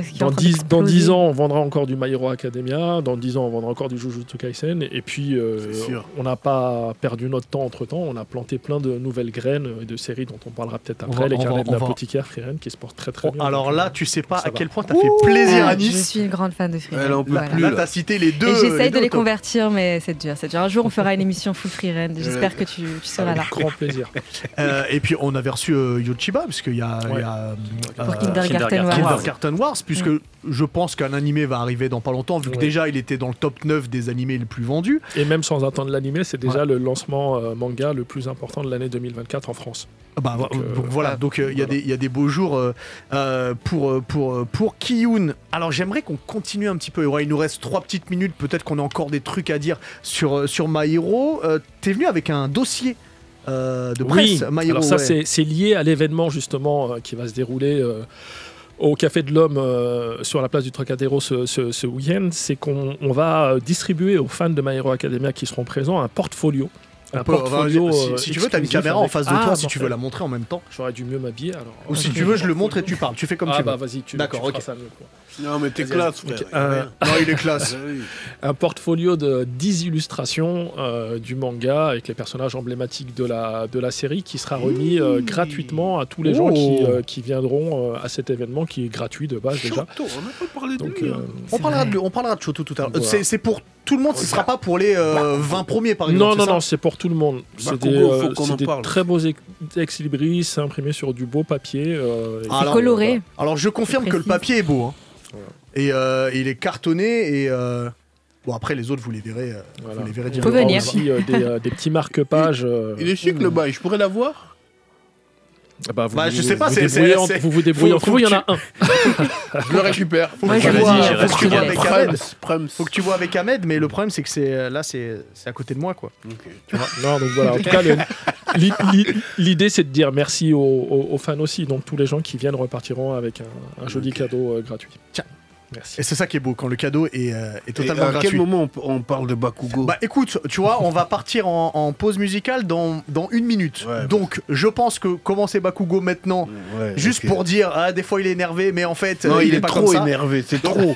Il n'y a jamais eu, dans aucun autre manga, il y a un énervé dès le début, fort comme ça. Écoute, Vegeta, il a jamais fait ça. Même Sasuke, lui c'est trop. Garde, ok, je garde. Okay. Garde, parce qu'on le fera après, ne t'inquiète pas. Ok, d'accord. Ce qu'on va faire, je vais plutôt vous dire la suite du programme, parce que comme ça, on pourra partir un peu en musique. Donc du coup, pour la suite de l'émission. La deuxième heure, dans le Yata, il y aura évidemment l'anime actu en manga avec Nice. Il y aura aussi le Killer Beats. À chaque fois, je me trompe dans le nom, mais le Killer Beats Baby. Il y aura Loni qui sera là, alias Babylonia, qui sera avec nous. Elle va venir ponctuellement dans l'émission. Elle viendra pour parler de Kyun parce qu'elle a plein de qualité. Plaisance de qualité, évidemment. Et puis, toi, tu restes avec nous, mon cher. Avec grand plaisir. Mon cher Ahmed. Allez, c'est parti pour la deuxième heure de Yata. Diff est toujours là, Valentin est toujours là, Nice est toujours là, Ahmed est toujours là. Ça va toujours? Toujours, super. Très bien. Loni vient d'arriver, créatrice de contenu et galériste manga. C'est pas très facile à dire. Comment ça va? Ça va. Vas-y. Il est bien allumé le micro? Oui. Je sais pas si le micro est bien allumé, on t'entend. On l'entend pas bien. On va venir te regarder. Tiens, prends le micro de Val en attendant. Partagez-vous le mic. Tout va bien, tout va bien. Donc tu vas venir ponctuellement, de temps en temps, au gré de tes envies. Bien sûr. Tu étais venu une fois en tant qu'invité. C'est vrai. Donc là, on peut dire qu'il y a du step-up quand même. Ah, comme il est grand step-up là, le pas. Ouais, je trouve que c'est pas mal. Non, oui, je suis content d'être là et puis surtout avec un invité d'honneur. Donc, vraiment gentil. Bah, c'est très bien. Ahmed MacLeod. Alors attends, parce qu'il faut le dire pour tous les auditeurs, c'est-à-dire que Ahmed, il y a quelques temps, t'étais en Écosse. Absolument. Voilà, dans les Highlands. Voilà. Ok. Val, est-ce que tu peux tester le micro s'il te plaît, Val? Yes, est-ce que vous m'entendez? Ah bah c'est bon, oui, c'est bon. Eh bah, impeccable. Oh, il est trop sympa, il est galant. Non, parce qu'il sait, sinon je le tape. Oui, ça. Je pense qu'il le sait. Un numéro parce qu'il y a déjà. Alors victoire. attention, faudra faire attention. Pour la deuxième heure, on parlera évidemment des 20 ans de Kyun, de tout ce que vous avez, ça fait beaucoup, mais on parlera de quelques-uns de vos licences. Mais avant tout ça, puis on reviendra un petit peu sur My Hero parce que je pense qu'on n'a apparemment pas parlé du personnage préféré de Victoire. Donc Bakugo. Donc de Bakugo, donc on y viendra. Mais avant tout ça, ma chère Nice, oui. Je me tourne vers toi pour le anime manga. Qu'est-ce qu'il y a cette semaine? Bien, c'est l'heure de l'actu manga animé. Et là, mon actu manga est 100% Kyun. Je dois vous parler de mon coup de cœur de l'été. Durant cette Japan Expo 2024, j'ai été attirée par une couverture. Celle du manga Dragon Untribe de Shiro Kuroi au stand Kyun. J'ai d'abord appris que c'était une création originale et ça on en parlera juste après. Puis j'ai lu qu'il s'agissait d'une dark fantasy entre l'univers Ghibli et l'univers de Tolkien. Alors, c'était fait pour toi. Bien sûr, en tant que dame de l'Orient, je me devais de l'embarquer avec moi. C'est des dragons. C'est des dragons. Ouais. Dragon Untribe nous conte l'histoire d'une fillette, une sauvage découverte dans un nid de dragons par un chasseur de dragons du village d'à côté. Rudora, le chasseur, n'hésite pas à embarquer la fillette avec lui, ainsi qu'un bébé dragonnet. Poursuivi par une énorme créature, un autre dragon adulte, bien évidemment, il va réussir à rejoindre le village. Le dragon sera mis en cage, et la fillette également. Ils la nommeront Nato, et c'est confirmé, Nato a été élevée par ces dragons. Elle se comporte comme eux, se déplace comme eux, et croque la chair comme ces bêtes. Cette fille m'appartient. Tu y tiens, cette petite louve, tu voudrais l'épouser ? Les humains du village se donnent pour mission de la rendre humaine, de lui apprendre à parler, à marcher, à se comporter comme une humaine. Ils vont réussir. Elle va même intégrer l'école de chasseurs et se faire des amis. Mais dans la nuit, elle va retrouver le dragonnet qu'elle considère en fait comme son frère. Et elle sait que la mort l'attend bientôt et va manœuvrer pour le libérer. Dans cette tâche, elle va subir la trahison, la discrimination, mais surtout une crise identitaire. Tu es si jolie. Comment ? Donne l'ordre, Sam, et je le dévore vivant. Elle ne sait pas quel camp choisir. Elle ne sait pas si elle est vraiment qu'une humaine et les intérêts de qui elle doit défendre, ceux de son sang ou ceux de son cœur. Il y a vraiment ce conflit psychologique qui nous demande, à nous lecteurs, de nous mettre une fois à la place de l'un et une fois à la place de l'autre. Si vous connaissez le manga Léviathan, du même mangaka Shiro Kuroi, vous connaissez sûrement son trait, c'est typique d'un esprit de gravure. Je ne saurais pas comment vous le décrire autrement que de la gravure. En plus, il y a de très belles pages. C'est très très beau. Ouais, de très belles pages couleurs, pardon. Ce tome 1 est super épais et généreux en aventure. Petit clin d'œil, parce que c'est toujours agréable. Les pages sont d'une qualité géniale. Vraiment bien épaisses, bien sableuses sous les doigts. Ce mélange de plusieurs décors, d'un côté nature et d'un côté médiéval, avec un petit style industriel, avec des engins et des mécanismes qui fonctionnent grâce aux organismes de dragons, et qui remet au final en cause la morale, parce qu'ils utilisent des dragons pour faire marcher leurs machines. Faut choisir son camp. Moi, j'ai choisi le camp des dragons. Désolé. Le mangaka nous explique qu'il s'est inspiré de manuels psychologiques sur des enfants élevés hors société moderne, donc des enfants élevés dans des sociétés beaucoup plus autochtones. On peut penser à Tarzan, par exemple. Bien sûr. On peut penser à ça. Donc personnellement, je suis impatiente de voir la suite et j'ai qu'une dernière chose à dire. Nato, Hélène Silalumen Umentelbo, une étoile a illumé notre rencontre. C'était du Quenya, petit clin d'œil à Tolkien. Voilà. Incroyable. Hey, tu es trilingue. Je suis trilingue. Je suis une elfe. On continue avec un autre manga un peu plus moderne, Knitting Life. Un manga de Tetsuya Tsutsui, édité donc chez Kiyun, qui est disponible déjà. C'est sorti début septembre. Ici, on retourne dans notre monde réel à nous. Et je dois dire que je me suis assez bien reconnue en ce personnage. Après avoir fait le tour du monde, tout ce qu'on veut c'est être à la maison. Lui, c'est Kentaro Komori. Il vit au Japon. Son histoire se passe durant une dure période de confinement où une pandémie ravage beaucoup de pays et beaucoup de gens ont du mal à rester chez eux avec ce confinement. Je pense qu'on connaît. Oui. Mais pas lui. Pour lui, c'est une aubaine de rester chez lui. C'était un employé lambda, dans une entreprise lambda depuis des vingtaines d'années. Et il n'en peut plus. Il veut prendre sa retraite, il veut vivre en ermite chez lui et ne plus subir ce sentiment d'être un pion dans une société où il ne se sent pas à sa place. Ce confinement lui ouvre les yeux. Et pour réaliser ce rêve, il va établir tout un cadre de vie pour son bien-être, dans l'aménagement de son chez lui, de son appart, et dans ses activités quotidiennes. Avec ses économies, et il est sûr de pouvoir tenir à long terme. Mais la vie n'est pas un long fleuve tranquille. Malheureusement ou heureusement, chacun son angle de vue. Un homme qu'il ne connaît absolument pas va essayer de s'infiltrer chez lui. Est-ce que dans son plan, il avait pensé à sa sécurité ? Knitting Live, c'est un thriller qui se finit seulement en 2 tomes. Donc si vous ne connaissez pas les knits, d'ailleurs, c'est des personnes qui n'ont pas d'études, pas d'emploi, c'est comme ça qu'on les définit. Et le mangaka nous montre clairement les limites d'une vie reclue dans une société comme la nôtre. Donc foncez lire Knitting Live.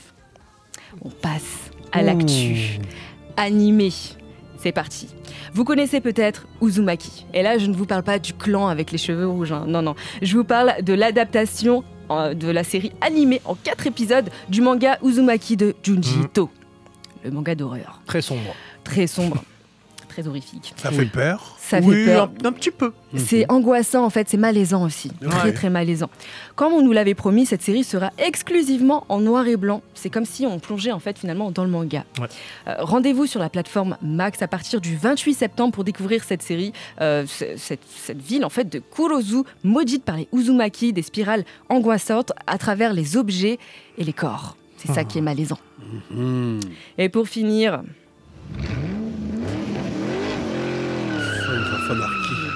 ça aurait pu. Mais là, je vais vous parler de MF Ghost qui a partagé son dernier trailer avec un aperçu de l'opening. L'animé sera de retour donc cet automne. Il fera partie des animés de l'automne. Ça sort le 6 octobre sur Crunchyroll avec la saison 2. Une nouvelle qui devrait normalement ravir les fans d'Initial D. Voilà pour l'actu manga. Élisée, Dragon and Tribe. Merci beaucoup. Merci. Merci beaucoup ma chère Nice, bravo. C'était fabuleux comme d'habitude. Ahmed, j'ai envie qu'on fête les 20 ans de Kiyun, mais avant qu'on en vienne à ce que vous avez d'autre chez Kiyun, je sais qu'il y a eu des frustrés un petit peu parce qu'on n'a pas pu tout aborder au niveau de My Hero Academia. Forcément, on est sur une œuvre qui a duré 10 ans, mais apparemment il y a un personnage dont il faut absolument parler. Il est spécial quand même. Il est spécial et puis il est indissociable du héros. Mais au lieu de te lancer toi, vu que Loni vient d'arriver, elle n'a pas encore pu parler au niveau de My Hero Academia. Je suis tellement un gentleman. Mais totalement. Je suis tellement galant. T'es un peu officier gentleman comme Richard Gere. Totalement. Vas-y ma grande. Loni. Oui. Je vais te lancer sur un personnage en particulier. Tu t'en rends bien compte dans My Hero Academia. Donc le meilleur ennemi entre guillemets de Midoriya, donc Bakugo. Est-ce que c'est un personnage qui te plaît? Quel est son trait de caractère? Moi, c'est un de mes personnages préférés. Vas-y, après, évidemment, le manga évolue, donc tu as d'autres attaches. Ouais. Mais c'est le premier impact que tu as très fort, vraiment très distingué de de Deku du coup. Et en l'occurrence, Bakugo a une forte personnalité. Oui. C'est ce qui est plus intéressant. Et son entrée, son pouvoir, le feu, enfin voilà, il explose partout. L'explosion, ouais. Ah oui, mais les explosions, enfin, il bien brûle sûr. tout, tu vois. Bien sûr. Et au-delà de ça, Bakugo a une forte personnalité qui, personnellement, je comprenais beaucoup son cas où Deku pleurait et j'étais comme Deku. Espèce de pleureur. Ouais. C'est bon. Oh, t'as aucune sympathie envers. Non. Ok. Voilà, mais Bakugo est un excellent personnage qui a bien été écrit, qui a une bonne fin. C'est marrant parce que moi j'ai une relation très contrastée avec c'est Bakugo. vrai. Je le détestais au départ. Moi J'avais envie de lui mettre des pareil. baffes. Chaque fois que je le voyais, je disais mais calme-toi, prends bois du thé, je sais pas, quelque chose. C'est vrai, mais quel est le moment qui t'a fait changer d'avis?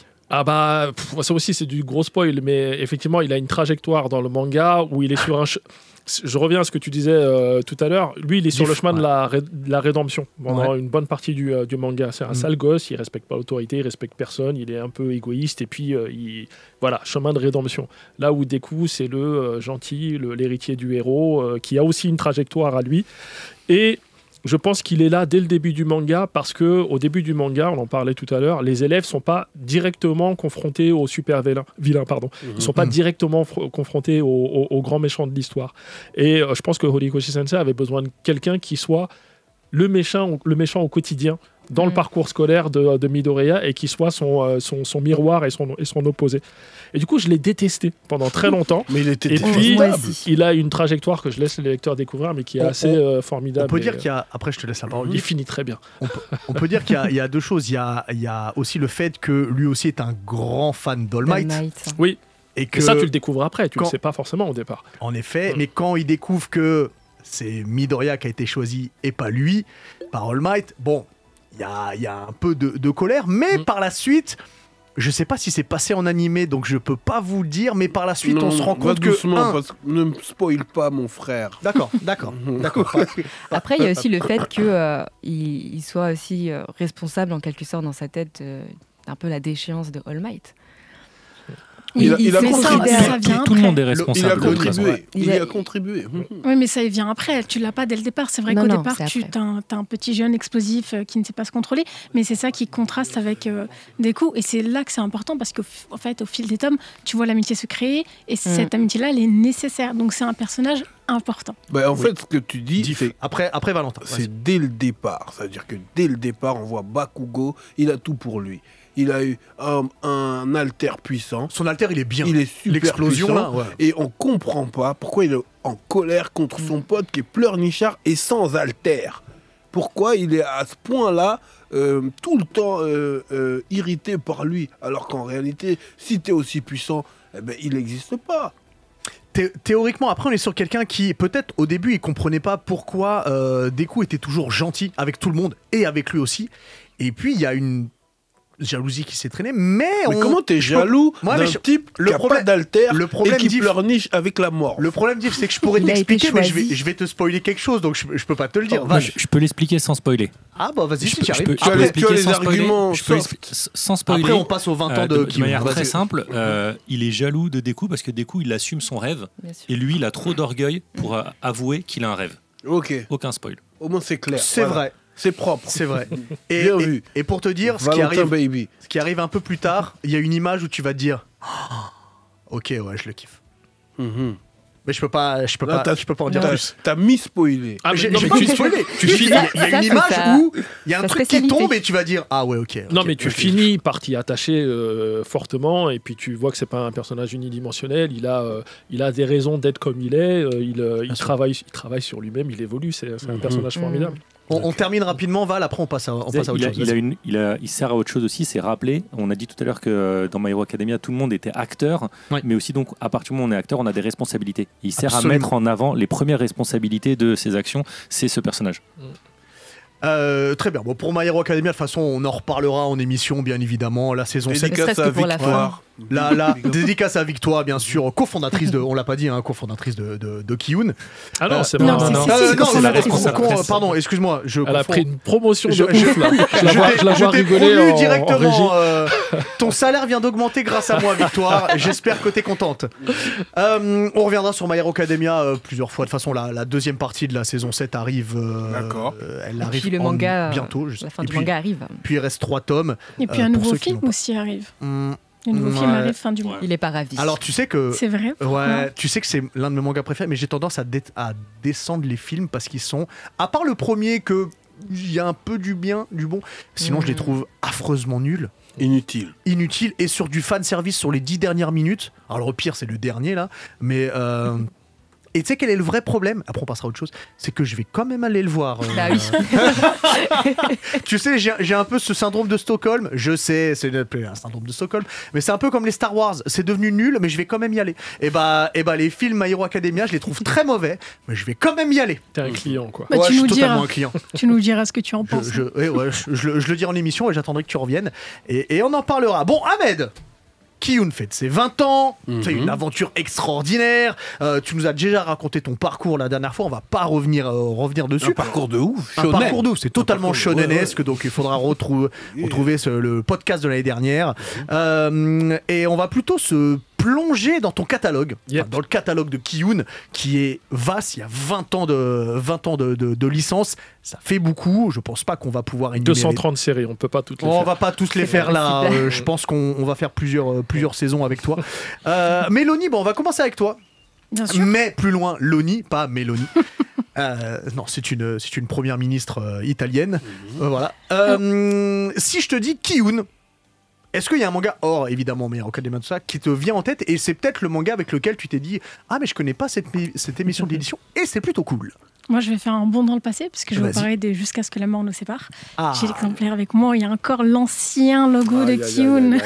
Alors, décris-le pour ceux qui sont à la radio, il est comment l'ancien? Bien sûr, alors, on va essayer de faire au mieux. C'est un logo qui est vraiment tout en blanc. La seule exception, c'est que le K, il est en rouge, un peu comme le KO dans les jeux. La police, c'est un peu.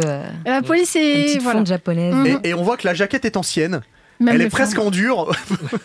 Effectivement. Ouais. Le tome est un peu jauni. Ah oui, ça c'est autre chose.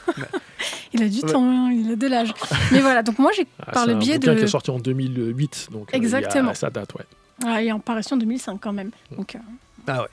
Alors vas-y, je t'en prie. Moi, c'est mon manga coup de cœur, c'est le manga sur lequel j'aimerais parler aujourd'hui, tout simplement parce qu'on n'en parle pas assez, quand bien même il est fini. Ouais. C'est un manga qui est un peu oublié aux éditions Kiyun. Moi, c'est mon chouchou, c'est par lequel je suis rentrée en coalition avec Kiyun. Okay. C'est ce manga-là qui m'a fait découvrir Kiyun. Quand bien même j'ai découvert Kiyun grâce aux pubs à la télé. Et d'ailleurs, c'était la première maison d'édition dont je voyais les pubs à la télé, c'était exceptionnel. Mais voilà, moi je vais vous parler de Jusqu'à ce que la mort nous sépare, un seinen écrit par Hiroshitaka Shige et dessiné par WS. Un dessinateur toujours dans le catalogue de Kiyun, puisqu'ils ont Isaac, qui est dessiné par lui. C'est un manga qui a été prépublié de 2005 à 2015 dans le Young Gangan. Donc c'est quand même un magazine assez coté au Japon, qui a pas mal d'excellents seinen qu'on a aujourd'hui. Et la version française de Jusqu'à ce que la mort nous sépare a été éditée en 2008 jusqu'à 2016. C'est un manga en 26 tomes. Quand même un beau manga. C'est très bien. Ça suffit 26. Hein. Oui, ça clôture très bien l'histoire. Mais ça parle de quoi Jusqu'à ce que la mort nous sépare? James Bond, le titre. Ah, on va y revenir. Oui et non. Jusqu'à ce que la mort nous sépare, on va suivre la jeune Haruka qui possède un pouvoir singulier. C'est une clairvoyante. Elle a un don de clairvoyance. Elle peut prédire à 90% l'avenir. Vraiment un don. C'est beau. Oui. Ouais, mais c'est pas 100%. Toujours plus sûr.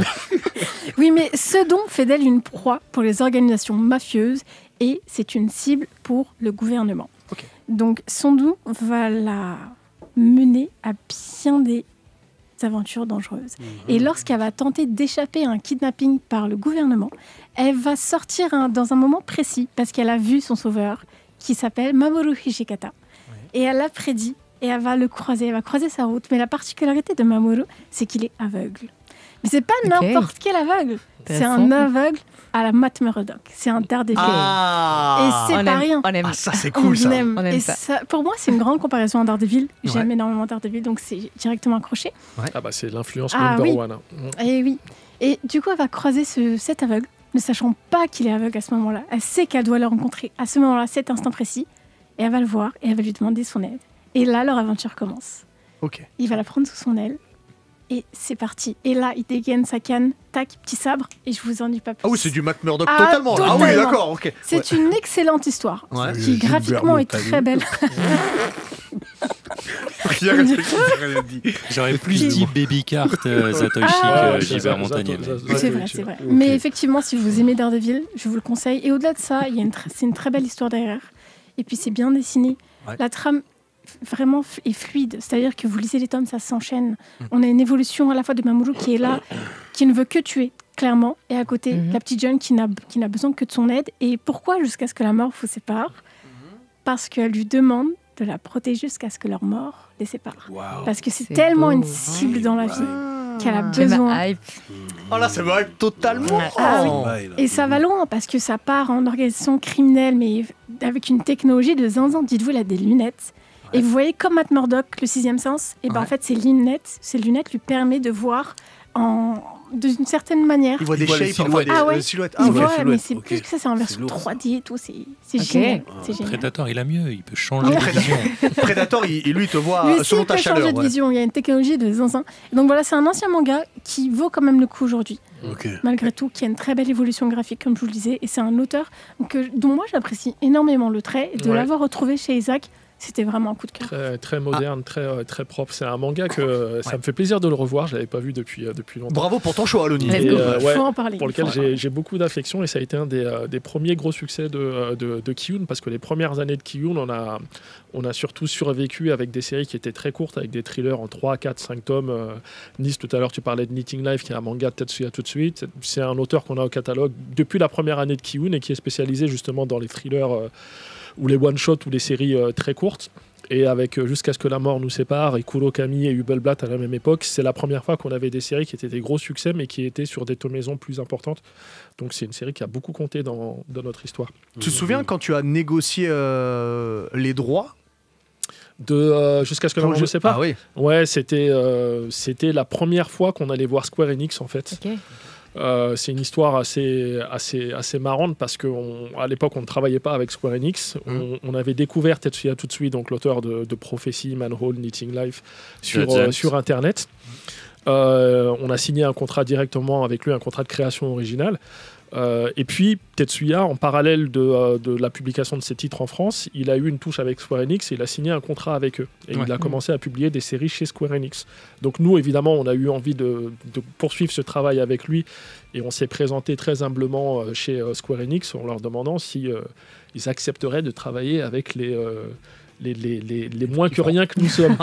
Les petits Français, là. Voilà, sachant qu'à l'époque, Square Enix, c'était le 4e éditeur de manga au Japon et qui ne travaillait pas avec la France. Il commençait tout juste à s'ouvrir au territoire français parce que Squaresoft et Enix venaient de fusionner. Ils avaient bloqué les droits pendant un moment. Bon, bref, ils se sont ouverts à la France avec Full Metal Alchemist, Satan 666 chez Kurokawa. Mais ils n'avaient pas vraiment envie de travailler avec les éditeurs qui étaient déjà implantés en France et qui avaient des relations très poussées avec Kodansha, avec Shueisha, parce qu'ils avaient envie d'éditeurs un peu neufs qui traiteraient bien leur catalogue. Mais malgré tout, nous, on était deux, on était personne. On a réussi à décrocher un rendez-vous chez eux, ce qui en soi était une super victoire déjà. Et puis on leur a demandé est-ce que vous voulez bien nous licencier la nouvelle série de Tetsuya Tsutsui, et le gars qui nous a accueillis en claquette parce que c'était au milieu de l'été et qu'au Japon tu as le droit d'aller en claquette au bureau. Non mais c'est vrai. Alors là, tu vois, le cliché dans la tête. Choqués. Si, non, tu peux. Ça fait penser à Shanks. Poil aux pattes et d'accord. Bah voilà, c'était un peu cette ambiance-là. Et il nous a dit ouais, pas de problème. Non seulement vous pouvez récupérer le manga de Tetsuya Tsutsui parce qu'on respecte beaucoup ce que vous faites. Vous cherchez des auteurs et vous les implantez sur votre marché. C'est le même métier que le nôtre, donc pas de problème. Bien. Et en plus, s'il y a d'autres choses qui vous intéressent dans le catalogue, n'hésitez pas. Et à partir de ce moment-là, Hubelblatt, Jusqu'à ce que la mort nous sépare, Kurokami, Jackals, tout ça. Donc, ça a été vraiment le premier éditeur à jouer un rôle très très très important dans le catalogue Ki-Yoon, puisqu'au départ personne ne voulait travailler avec nous. Ouais. Avant qu'on parte sur Diff et son choix, dis-moi pour les 20 ans, là, qu'est-ce qu'il y a de prévu, de soirée c'est fini, spéciale. Là. Il reste quelques mois. Là. En fait, nous, l'année des 20 ans, elle a été très très chargée. On a fait beaucoup de choses. En janvier, on a lancé la nouvelle série de Sakamoto Shinichi qui s'appelle DRCL. Ouais. On l'avait reçu en émission. On l'avait reçu, un formidable seinen et une réinvention de Dracula. On a lancé ça en janvier. On l'a fait venir à Angoulême et il y avait beaucoup de choses autour de ce lancement. En avril, on a lancé Kindergarten Wars de Yoshiba que vous avez aussi reçu. Merci beaucoup. C'était fabuleux aussi. C'était en avril et c'était un lancement très important pour nous. On avait un pop-up store dédié à la série. Ouais. En juin, on a lancé Nine Peaks, qui est un super manga Furio. On n'a pas eu l'auteur, mais c'est le jour où la première fois qu'on a eu Loni en émission, c'était fabuleux. Ah bah voilà. Par rapport à Nine Peaks, j'ai une petite question. Est-ce que Ki-hoon se lancerait pas dans un petit peu le jeu vidéo ? Parce que moi, en faisant mes petites recherches, je suis tombée sur un jeu Nine Peaks. J'ai commencé à jouer, bah oui, logique, parce que j'aime jouer. On a développé un jeu pour le lancement de Nine Peaks, c'est une espèce de beat'em all à la Street of Rage, parce que juste, je trouvais qu'il y avait une convergence naturelle entre le manga Furio et le beat'em up des années 90. Totalement. Et voilà, j'ai dit à mes équipes, ce serait marrant qu'on essaie de développer un petit jeu. Alors, on l'a pas développé nous en interne, on a trouvé des gens qui l'ont fait pour nous, mais c'était super fun à développer comme projet et je remercierai jamais assez l'éditeur japonais Akita Shoten de nous avoir laissé le faire, parce que c'est pas évident. Et l'auteur était super content. Il a fait ses petites parties à Japan Expo quand il était là. Je vous encourage à essayer. Voilà. C'est un jeu gratuit qui est encore disponible en ligne et qui permet de gagner des goodies exclusifs justement de Nine Peaks. Donc n'hésitez pas à essayer. Et il est évolutif parce qu'il y a un nouveau niveau à la sortie exactement. du tome 2. Exactement. C'est fabuleux. Voilà. Donc voilà, c'est une année qui a été déjà très très riche pour nous. Il n'y a pas une fête de fin d'année. On va faire des choses en interne, on va faire, mais c'est pas de fête publique en tout cas. T'as pas cité Manga Nova, qui est quand même aussi un gros truc qu'on a de lancé cette en année. début d'année aussi, effectivement, qui est une plateforme de lecture en ligne gratuite qui permet de découvrir tous nos titres de création originale de manière complètement gratuite, qui permet aussi de découvrir des titres licenciés d'éditeurs japonais. Il y avait My Hero Academia, il y a Jujutsu Kaisen, il y a Kindergarten Wars qui sont disponibles sur Nova. Et l'idée, c'est de... La prépublication, c'est vraiment le chaînon manquant en France parce que c'est un élément qui est vraiment constitutif du succès du manga au Japon. Et on n'a jamais eu ça en fait. Enfin, si, on l'a eu, mais par le biais des Scantrad. On l'a jamais eu de manière pérenne et officielle. Et du coup, voilà, ça me tenait à cœur d'avoir un endroit où on puisse lire de manière officielle et gratuite les créations originales de Ki-hoon et des mangas de licence avec un rendez-vous hebdomadaire, mensuel. Voilà. Ok. Donc c'est un gros projet pour nous. Diff, Diff, je sais, oui, je te connais maintenant. Même question que pour Loni. Quel manga t'a fait rentrer dans l'univers de Ki-hoon ? Moi, je suis le yin et le yang. C'est-à-dire qu'il y en a deux qui sont totalement différents. Bon, je commence par c'est le grand écart comme Jean-Claude Van Damme. Ouais, exactement, comme Jean-Claude Van Damme dans Full Contact. Dans tous les films. Dans Blue. Ok, donc pour le côté lumineux, on va dire Silent Voice. Vas-y, fais-nous le pitch et tu nous dis ce que t'aimes particulièrement. C'est-à-dire que, bon, à cette époque, il y avait une go que j'aimais bien et qui en avait parlé. Et donc, en vrai, je suis parti le lire. En fait, t'en avais rien à battre du manga, mais comme tu voulais pécho, tu t'es dit, je vais le lire pour voir à quoi ça ressemble. C'est une technique comme une autre. Non, parce qu'à ce moment-là, quand tu lui parles et que tu l'évoques, il se passe quelque chose. Et en fait, quand je suis parti le lire, je connaissais rien du truc. J'avais juste entendu Silent Voice. Et en vrai, je lis le bail. Et en vrai, je découvre tout. J'ai même pas lu le résumé, tu vois, derrière. Et c'est poignant de malade. Alors, fais-nous le pitch un petit peu. Donc, il y a Mia qui arrive dans une classe de collège et elle a un handicap. Elle est presque sourde. Ouais, elle est presque sourde, elle a l'appareil et tout. Et donc, dans une classe où tout le monde va bien. Et il y a Shoya, je sais pas. Shoya. Ouais, Shoya, c'est ça. Lui, c'est le petit enfant terrible. C'est le Bakugo de la classe. Ouais, le Bakugo de la classe. On y revient à Bakugo. Donc lui, dès le début, il harcèle en vrai. Ouais. Il embête tous les jours. Le bully. Ouais. Ouais. Et elle essaye de se rapprocher de lui. Et lui, en fait, il est méchant. Il est vraiment méchant envers elle. Et en fait, c'est ça qui est deep dans ce manga, c'est qu'il y a beaucoup de... Le thème, c'est le pardon, la rédemption, l'handicap. Et en fait, la première partie, il harcèle la petite. Et c'est vraiment dur à lire. Tu vois. Surtout qu'au début, elle comprend pas trop. Bah oui. Elle comprend. Parce que c'est vraiment gratuit. Hein. Et elle est pleine de gentillesse. Et en fait, elle essaye d'être gentille avec tout le monde. Et surtout, lui, il lui rend tout le contraire. Il est vraiment odieux. Elle change de collège parce que c'est too much. Et là, c'est la deuxième partie du manga. Et là, il s'est passé plusieurs années. Et le Shoya en question, il a pris sur lui. Il a fait une mise à jour. Et il a changé, en fait. Parce qu'en fait, il a subi lui-même du harcèlement. En fait, le fait d'être autant ce tortionnaire, ça l'a marginalisé. Ça veut dire que lui, c'est le méchant. À l'école, c'est devenu celui qui a harcelé la fille. Voilà, donc au final, c'était son statut, celui qui a harcelé la pauvre petite. Et donc, en fait, lui aussi, il s'est fait mettre de côté. Alors donc, ça l'a fait réfléchir et fait faire une mise à jour sur lui-même.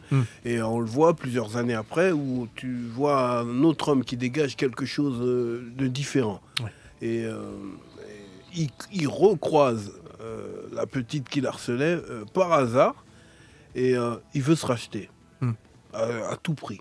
Donc en fait, elle est dans la peur quand elle voit. Ah oui, forcément. Quand elle le voit, même traumatisée. Quand elle le voit et qu'elle réalise que c'est son visage, elle fouille, tu vois, et lui, il insiste et en fait, toute la deuxième partie, c'est la rédemption de Shoya, tu vois. Et ça devient un peu le contraire. Spoil pas tout, du coup. Oui, c'est le pitch. On a fait le pitch. Voilà. Bon, j'ai pas spoilé, j'espère. Non, ça va. Oui, voilà. Donc en vrai, j'ai trouvé ce manga super deep. Surtout que je m'y attendais pas. Comme je t'ai dit, quand j'ai entendu Silent Voice, je me suis dit, c'est peut-être un truc comme Silent. Ouais, t'as vu Silent, tu sais. Oui, un petit truc politique. Tu vois, il y a peut-être de l'action, bang, bang, bang. En vrai, c'est un manga extraordinaire et c'est probablement un de mes mangas préférés du catalogue Kiyun. Et l'autrice Yoshitoki Ohima, elle a eu la grande intelligence de faire un manga qui parle de harcèlement, mais pas en disant juste il y a un harceleur, il est méchant, le harcèlement, c'est pas bien. Il met le héros, enfin un des protagonistes principaux de l'histoire, dans la position de harceleur. On voit les mécanismes qui font que n'importe qui peut être harceleur dans une situation donnée ou à un moment de son vie, exactement. Et puis après, il y a le chemin de rédemption. C'est un manga incroyable que je conseille vraiment à tout le monde. Je pense qu'il devrait être livré dans toutes les écoles, que tous les jeunes en primaire... Dès la primaire, ils devraient tous le lire parce que je pense que ça changerait beaucoup de choses. Et ça, c'est malheureusement une des raisons pour lesquelles c'est encore une de nos meilleures ventes aujourd'hui, c'est que c'est un sujet... c'est dans le top des ventes Silent Voice. En fait, Silent Voice, c'est dans le top 10 des meilleures ventes de tous les temps de Kiyun. De Kiyun, malgré le fait que ce soit une série qui compte que 7 tomes. Donc c'est des performances au volume extraordinaire. Et aujourd'hui encore, malheureusement, parce que le harcèlement scolaire est... ça continue. Voilà. Grande cause nationale du ministère de l'Éducation nationale. Donc ça concerne encore beaucoup de monde et il y a toujours beaucoup de pédagogie à faire à ce sujet. Moi, ce que j'aime, c'est que ça parle aussi des complices. Il y a vraiment tout un moment où les complices se rejettent un petit peu la faute les uns sur les autres. Et le mutisme des professeurs aussi. Le mutisme, totalement. La non-insistance, exactement. Exactement. Puis il y a un truc qu'il ne faut pas oublier aussi, c'est qu'on dit le mutisme des professeurs, mais souvent les établissements ne veulent pas de vagues, parce que les établissements, eux, sont notés par les rectorats. Et donc, du coup, s'il y a des choses qui se passent mal, tu perds des points dans ton établissement. C'est un manga qui m'a tout un tas de choses. D'autant plus touché que moi, j'ai été, dans ma vie d'avant Kiyun, j'ai été prof au Japon, et j'ai vécu exactement ça. J'ai vécu exactement cette situation où tu as des enfants qui sont harcelés en classe et toi, tu es un étranger, tu arrives, tu dis mais qu'est-ce qui se passe, c'est bizarre, c'est pas normal. Et puis quand on parle au professeur responsable de la classe, il te dit non, t'inquiète. Ils font la sourde oreille. Il faut laisser. C'était horrible comme situation. Ah ouais, et effectivement, on peut se dire c'est de la science-fiction en le lisant, mais pas du tout. C'est quelque chose qui est vraiment réel. C'est quelque chose qui existe vraiment. Donc, ça, c'était la partie yin. la partie yang, la partie yang, c'est elle n'a vrai. rien à voir. Et c'était, bon, je vais le citer, c'était l'ère Neketsu. Où donc, c'était une autre émission. Oui, une autre émission où on me propose ce manga. Et puis, la pochette est chic. Tu vois, la pochette est chic. Elle est pulpeuse. Ouais, c'est un peu ça, ouais. Et le manga s'appelle Gigante. Voilà. C'est fabuleux. C'est le grand écart de ouf. C'est le grand écart. Vas-y. Et j'ai complètement adoré. C'est sûr. C'est ce jeune ado lycéen. On va dire, c'est un... Est-ce que je peux dire le terme ? Tu peux le dire poliment. C'est un branleur. Oui, voilà, oui. Voilà, il est là, il essaie de faire du cinéma, il galère. Et puis, il est fan d'une actrice de film X, tu vois. Et maintenant, il apprend qu'elle vient d'emménager dans le quartier. Ouais. Et elle a une réputation d'actrice de film X. Donc, il y en a beaucoup qui taguent son nom avec des injures. Et lui, on y revient au harcèlement, là. On revient en harcèlement. Ouais. Et lui, le soir, il va pour nettoyer. Parce qu'il est trop fan d'elle, tu vois. Ouais. Et puis un soir, il va pour nettoyer, et puis elle est là. Ouais. Et maintenant, il y a un lien qui se passe entre lui et cette actrice. Comment te dire ? Le film va dans tous les sens. Le truc, c'est impitchable. Je te regarde te débattre avec le scénario, mais effectivement, c'est très dur à pitcher. En fait, cette actrice, alors que elle se baladait en chantant la la la, ok, elle a croisé un type qui lui donne un pouvoir, le pouvoir de devenir géante. Et donc, en fait, en tant qu'actrice, elle explose parce que maintenant, elle fait des films où elle est géante. Ouais. Tu vois. Et entre-temps, il y a encore une autre menace sur la Terre ou sur Internet, on va dire sur le TikTok de l'époque. Ouais. Eh ben, il y a souvent un truc qui fait des sondages. Et puis, tu votes, et puis... tous les gens votent et il se passe vraiment ce qui se passe. Ça veut dire qu'on va voter qu'il va pleuvoir des grenouilles. Des grenouilles. Et en vrai, il pleut vraiment des grenouilles. C'est très Black Mirror. Voilà. Ouais. Et à un moment, ils votent qu'il y a un géant qui vient détruire la ville. Et ça se passe pour de vrai. Ouais. Et donc, ils sont en galère et tout. Hein. Et l'actrice qui peut se mettre en géante, elle se met géante pour détruire... l'ennemi qui détruit la ville. À la radio, c'est bête, ils n'ont pas vu les mouvements de bras que t'as fait. C'était fabuleux. Oui, parce qu'en fait, quand elle se met géante, elle n'a pas d'habit. Bah non, elle n'a pas d'habit. Parce qu'il n'y a pas d'habit à sa taille, elle est géante. Non, ça explose. Et c'est pas mal aussi. Mais oui, je sais, on aime bien. mais en vrai, le manga, il va dans tous les sens. Et c'est magnifique. Parce qu'il y a quand même du suspense, il y a quand même aussi ce qu'il y a dans tous les mangas, comment dire, la profondeur, la profondeur des personnages. Frueri. Du décolleté, je pense qu'il était là-dessus. Là. Et il y a une histoire d'amour qui paradoxalement est très pure. Ils sont très naïfs et très purs dans leur sentiment. Ça veut dire qu'en fait, lui, il est fan d'elle, mais il n'est pas juste fan, il est amoureux. Ah oui, il est amoureux, bien sûr. Et elle, en fait, dans son rôle d'actrice, elle a beaucoup de fans, mais elle sent que lui, c'est pur et sincère. Et donc, il se passe un truc... Il la considère pas comme un objet. Exactement. Voilà, c'est pas juste un fantasme qu'il a pour elle. Il l'aime vraiment. Mais attention, c'est pour les gens qui sont majeurs. Oui, c'est pour les adultes, par contre. C'est un seinen, c'est ça? Oui, c'est pour les adultes. C'est un seinen. S'il y a des mineurs qui... C'est pas pour vous. Attendez un peu. Attendez 18 ans. Okay. Passez le bac d'abord. En tout cas, Gigante. J'ai pas lu les derniers tomes.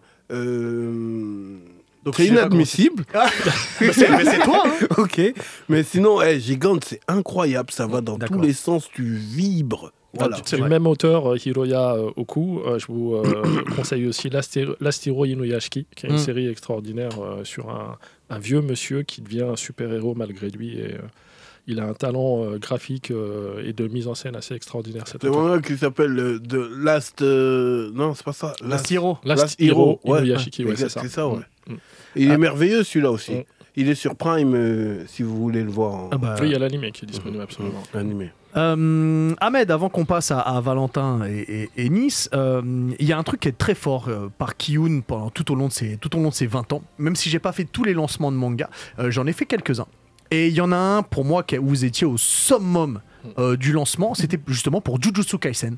Où vous aviez créé une ambiance très horrifique, très exorcisme, il y avait de la fumée qui était un petit peu par terre, avec Diff et Face, on y était, il y avait une ambiance très glauque. Oui, j'étais là-bas. C'était magnifique. Je sais, nous on était restés près du bar à Champagne, je me souviens. Très longtemps. Moi, ce que j'aimerais savoir, c'est comment vous viennent les idées pour les soirées de lancement. Est-ce que vous mettez un budget par rapport à la popularité du manga ? Comment ça se passe ? Alors non, pas forcément par rapport à la popularité du manga. Et c'est ce qui fait que, moi, une de mes grandes fiertés sur ces 20 ans de Ki-hoon, c'est que si tu regardes le top 10 de nos mangas les plus vendus, tu as évidemment My Hero Academia, Jujutsu Kaisen, les gros blockbusters Neketsu. Mais dans notre top 10, tu as Silent Voice dont on parlait à l'instant, tu as Beastars, et c'est un loup qui lutte contre ses instincts carnivores, tu as Pandora Hearts, tu as Les Carnets de l'apothicaire, tu as Frieren, tu as plein de titres qui sont atypiques et qui ne cochent pas forcément les cases de choses qui fonctionneraient normalement chez nous. Et je pense que c'est des titres qu'on aurait tout aussi bien pu sortir et qui auraient pu terminer à la 60e, 70e, 80e place de nos meilleures ventes. Et je pense que s'ils ont fonctionné à ce point-là, c'est parce qu'on y a cru à la hauteur de blockbusters classiques. C'est-à-dire que si tu veux sortir les lecteurs de leur zone de confort et leur dire « essaye ce titre-là, il est bien », tu es quand même obligé d'agiter un minimum le livre sous leur nez pour qu'ils s'y intéressent. Parce qu'aujourd'hui, il y a tellement de... Pas seulement en manga, mais on a tellement de concurrence à la télévision, en jeux vidéo. Nos concurrents aujourd'hui, c'est pas vraiment Kana, Kurokawa et compagnie. Nos concurrents numéro 1, c'est Netflix, c'est Amazon, c'est Nintendo, c'est Sony. Et donc, on est obligé de faire du bruit. Mais pourtant, eux, c'est en animé. Intelligemment. Mais c'est le budget, c'est le temps et le budget. Non, c'est juste une question de temps de cerveau, de budget en fait. Le fameux temps de cerveau disponible. En fait, quand tu es un adolescent par exemple et que tu as un abonnement Netflix et que tu as un abonnement Disney+, et que tu as 15 € pour acheter autre chose dans le mois, c'est vrai. Pour trouver la place pour 2 mangas, il faut que les éditeurs déploient des trésors d'ingéniosité pour leur donner envie de s'intéresser à ces bouquins-là. Oui, j'avais aussi, s'il vous plaît, j'avais aussi un autre coup de cœur. Il est important. Non, mais attends, Diff, parce qu'il y a encore... Attends, parce qu'il n'y a pas que toi. Attends, Pardon. Non, Ahmed, sinon tu fais toute la semaine avec nous. Val. En tout cas, c'est pas par rapport au budget. C'est vraiment je vais tricher comme Diff. L'investissement émotionnel par rapport au titre et le potentiel qu'on lui sent, que ce soit un succès ou pas au Japon. Ok. Je vais tricher comme Diff avec une toute petite intro.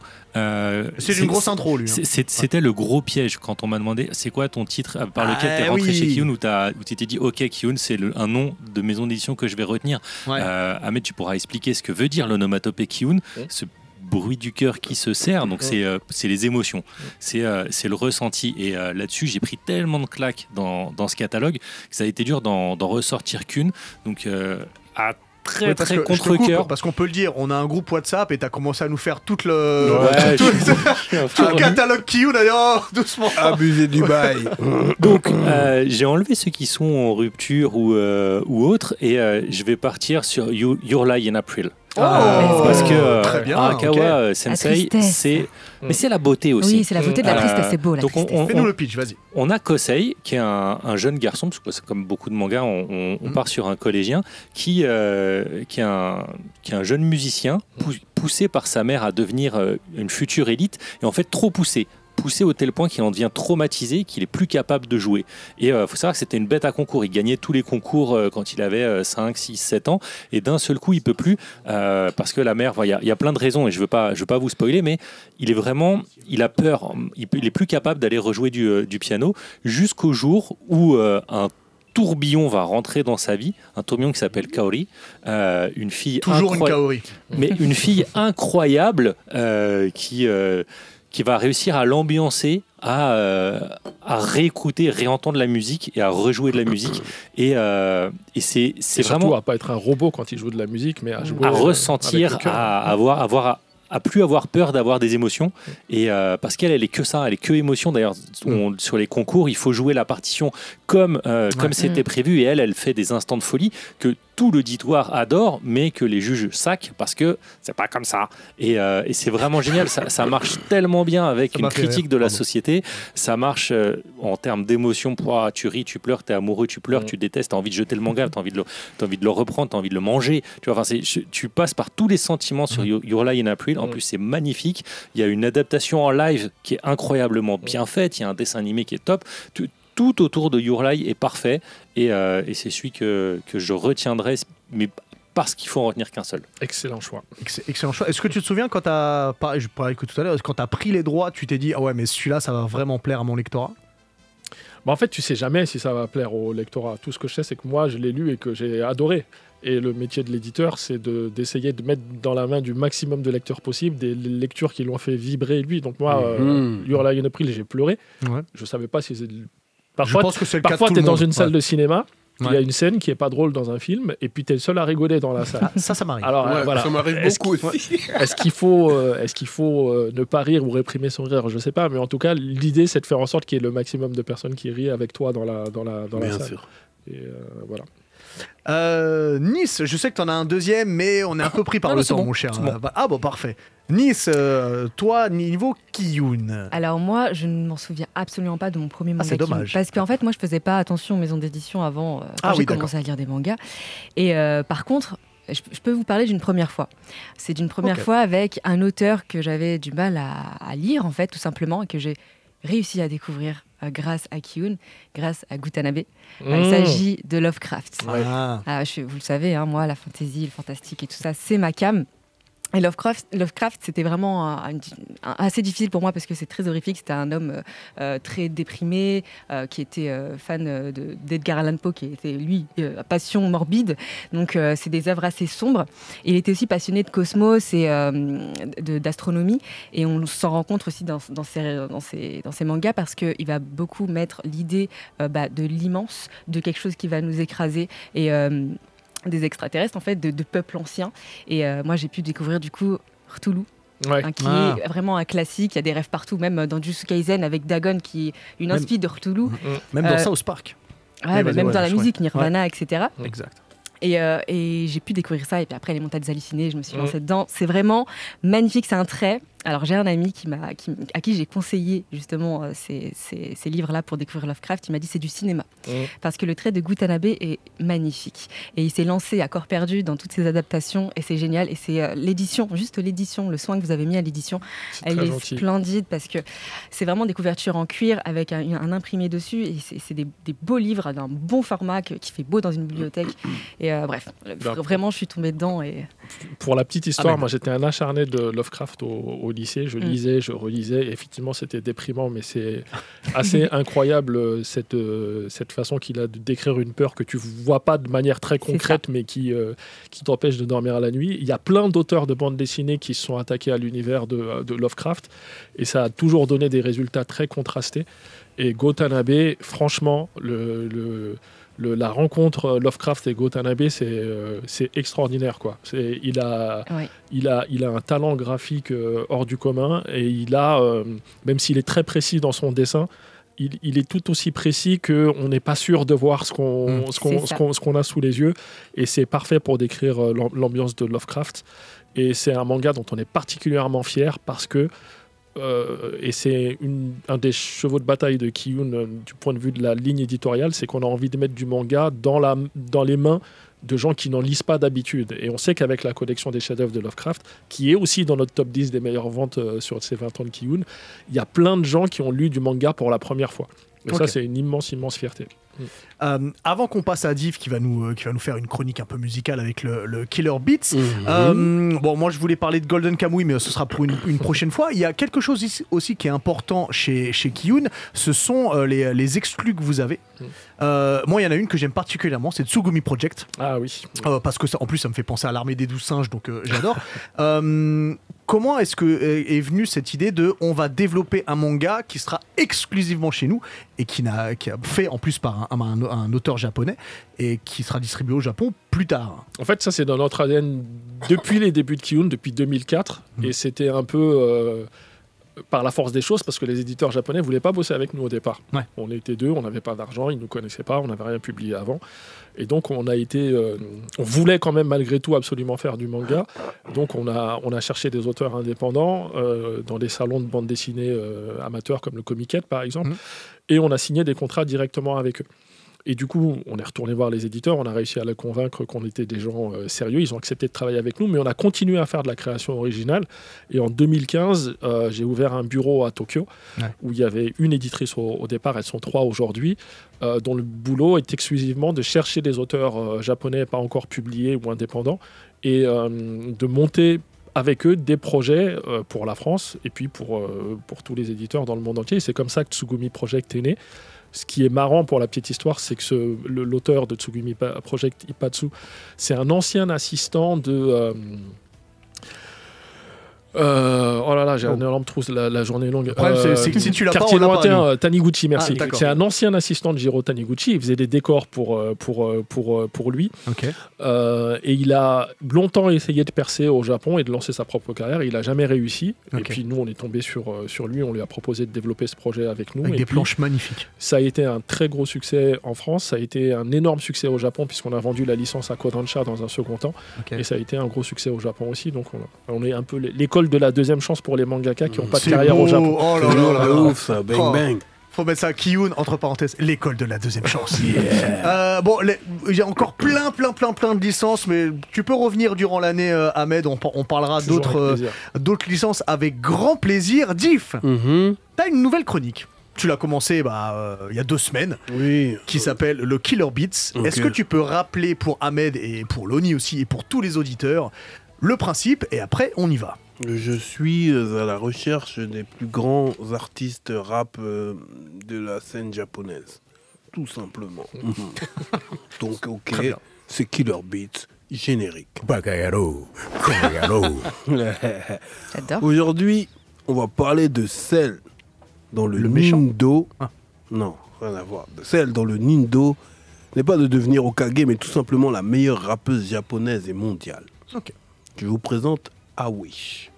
A Wish. Ça peut être aussi le titre d'un morceau d'R-Kelly. De Voldemort. Aussi, ouais. Ok, non, enfin bref, voilà. Awish, de son vrai nom, Akiko Urasaki, est né à Okinawa le 16 décembre 86.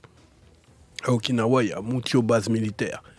Donc, il y a la Golden Kamui. Oui, et il y a les vibes. Ah non, c'est Hokkaido. C'est Hokkaido, oui, pardon. C'est dans l'autre sens. Et donc, il y a les vibes influencées américaines. Donc, à 14 ans, influencée par l'album All Eyes on Me de Tupac, elle se met à rapper, tu vois. Okay. Elle sort en EP en 2006, puis elle déménage à Atlanta pour faire ses études de commerce. Ah ouais. Tu vois. Là-bas, c'est l'extase. Elle obtient son diplôme, elle rencontre un amoureux, elle se marie, elle met au monde une petite fille, et puis là, c'est le drame. Ah. Son mari décède dans un règlement de compte. Peut-être c'était les Bloods, peut-être c'était les Crips, peut-être c'était les gars d'Evry ou de Grimmy. J'ai pas d'infos. Alors elle décide de rentrer à Okinawa et se consacrer 100% à sa carrière. En 2017, elle intègre le crew Yen Town avec le talentueux Shaki Zulu qui fait la majorité des prods musicales. Lui aussi, il aura son Killer Beats, tu vois. Okay. Et en vrai, c'est totalement une boa en coque. Physiquement, tu veux dire? Ouais, dégage. Okay. Elle est charismatique.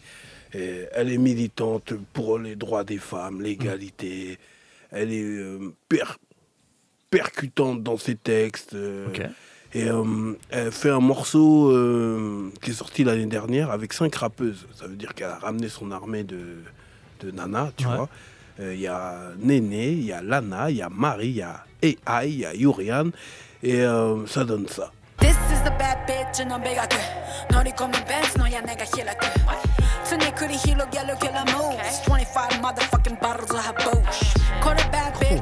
Ça fait très quinri, hein. En fait, elle rappe en anglais et en japonais.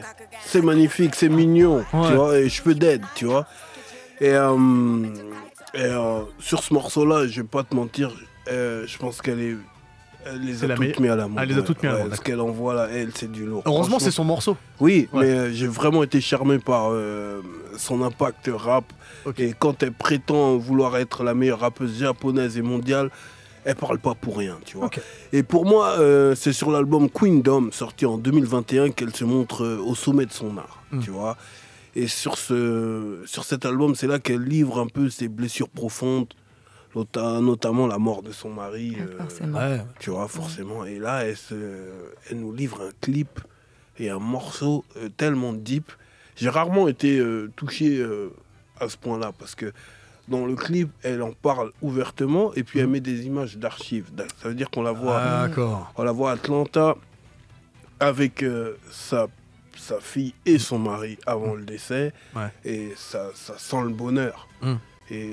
Et on la voit à Okinawa avec sa fille qui a bien grandi sur les plages, habillée en blanc. Et c'est deep de ouf. Et dedans, elle revendique son appartenance à Okinawa. Que c'est, tu vois, comme moi je dis, 91, CNL, tu vois ce que je veux dire. Elle représente Okinawa. Elle le met au max. Et c'est vraiment le titre que je voulais mettre en avant aujourd'hui d'elle. Le morceau s'appelle Queendom. Ah bah, on se l'écoute tout de suite. Oh là là, c'était fort. Ah oui, elle a envoyé toutes ses tripes dans ce titre. Ah oui. Voilà, à bout de souffle. Tout ce qu'elle avait sur le cœur et toute la douleur qu'elle transportait depuis. Tu peux nous dire dans quel album on retrouve ce morceau? Dans l'album Queendom. Queendom, voilà. Qui est sorti rappelle-moi. En 2021. Et entre-temps, elle envoie plein de choses. Elle a collaboré aussi avec Yeezer, que j'ai fait la semaine, tu vois. Donc en vrai, elle fait vraiment partie du top of rap japonais. Donc je lui souhaite vraiment de pouvoir convaincre même les États-Unis et de s'implanter, parce que j'aime bien ce charme de japo-anglais. Elle envoie un peu de punchline anglaise, un peu de japanese. J'adore ça. Eh bah parfait. Merci beaucoup, mon cher Diff. Merci à toi, Nice. Merci les gars. Merci Loni. C'était ta première, c'était fabuleux. Oui. Vivement la deuxième. Mais bien sûr. Reviens plus souvent. Hein. Il agit plus. Le lapsus. Attention. Merci à toi, Val. T'es resté dans les temps. Yeah. Parfait. Un grand merci à toi, Ahmed. Je rappelle qu'il y a les 20 ans, on peut encore fêter pendant quelques mois les 20 ans de Kiyun, les 10 ans de My Hero Academia, et que les 14 et 15 septembre au Café de l'Homme à Paris, où il y aura plein de goodies, dont ce que tu nous as montré, une interview exclusive d'Orikoshi, une repro grandeur nature de 4 mètres de haut d'un tome de My Hero Academia. Donc, ça fera des super photos et l'occasion de montrer à Horikoshi Sensei aussi votre amour pour la série. Eh bah c'est parfait, un grand merci à toi, merci à Maël, merci à Félix, merci à Shahid, à Juliette et évidemment à Face, notre producteur, et merci à vous qui nous suivez toutes les semaines, que ce soit sur Twitch ou à la radio. Et évidemment, rendez-vous mercredi prochain, 19h, ciao. Bye bye. Ciao.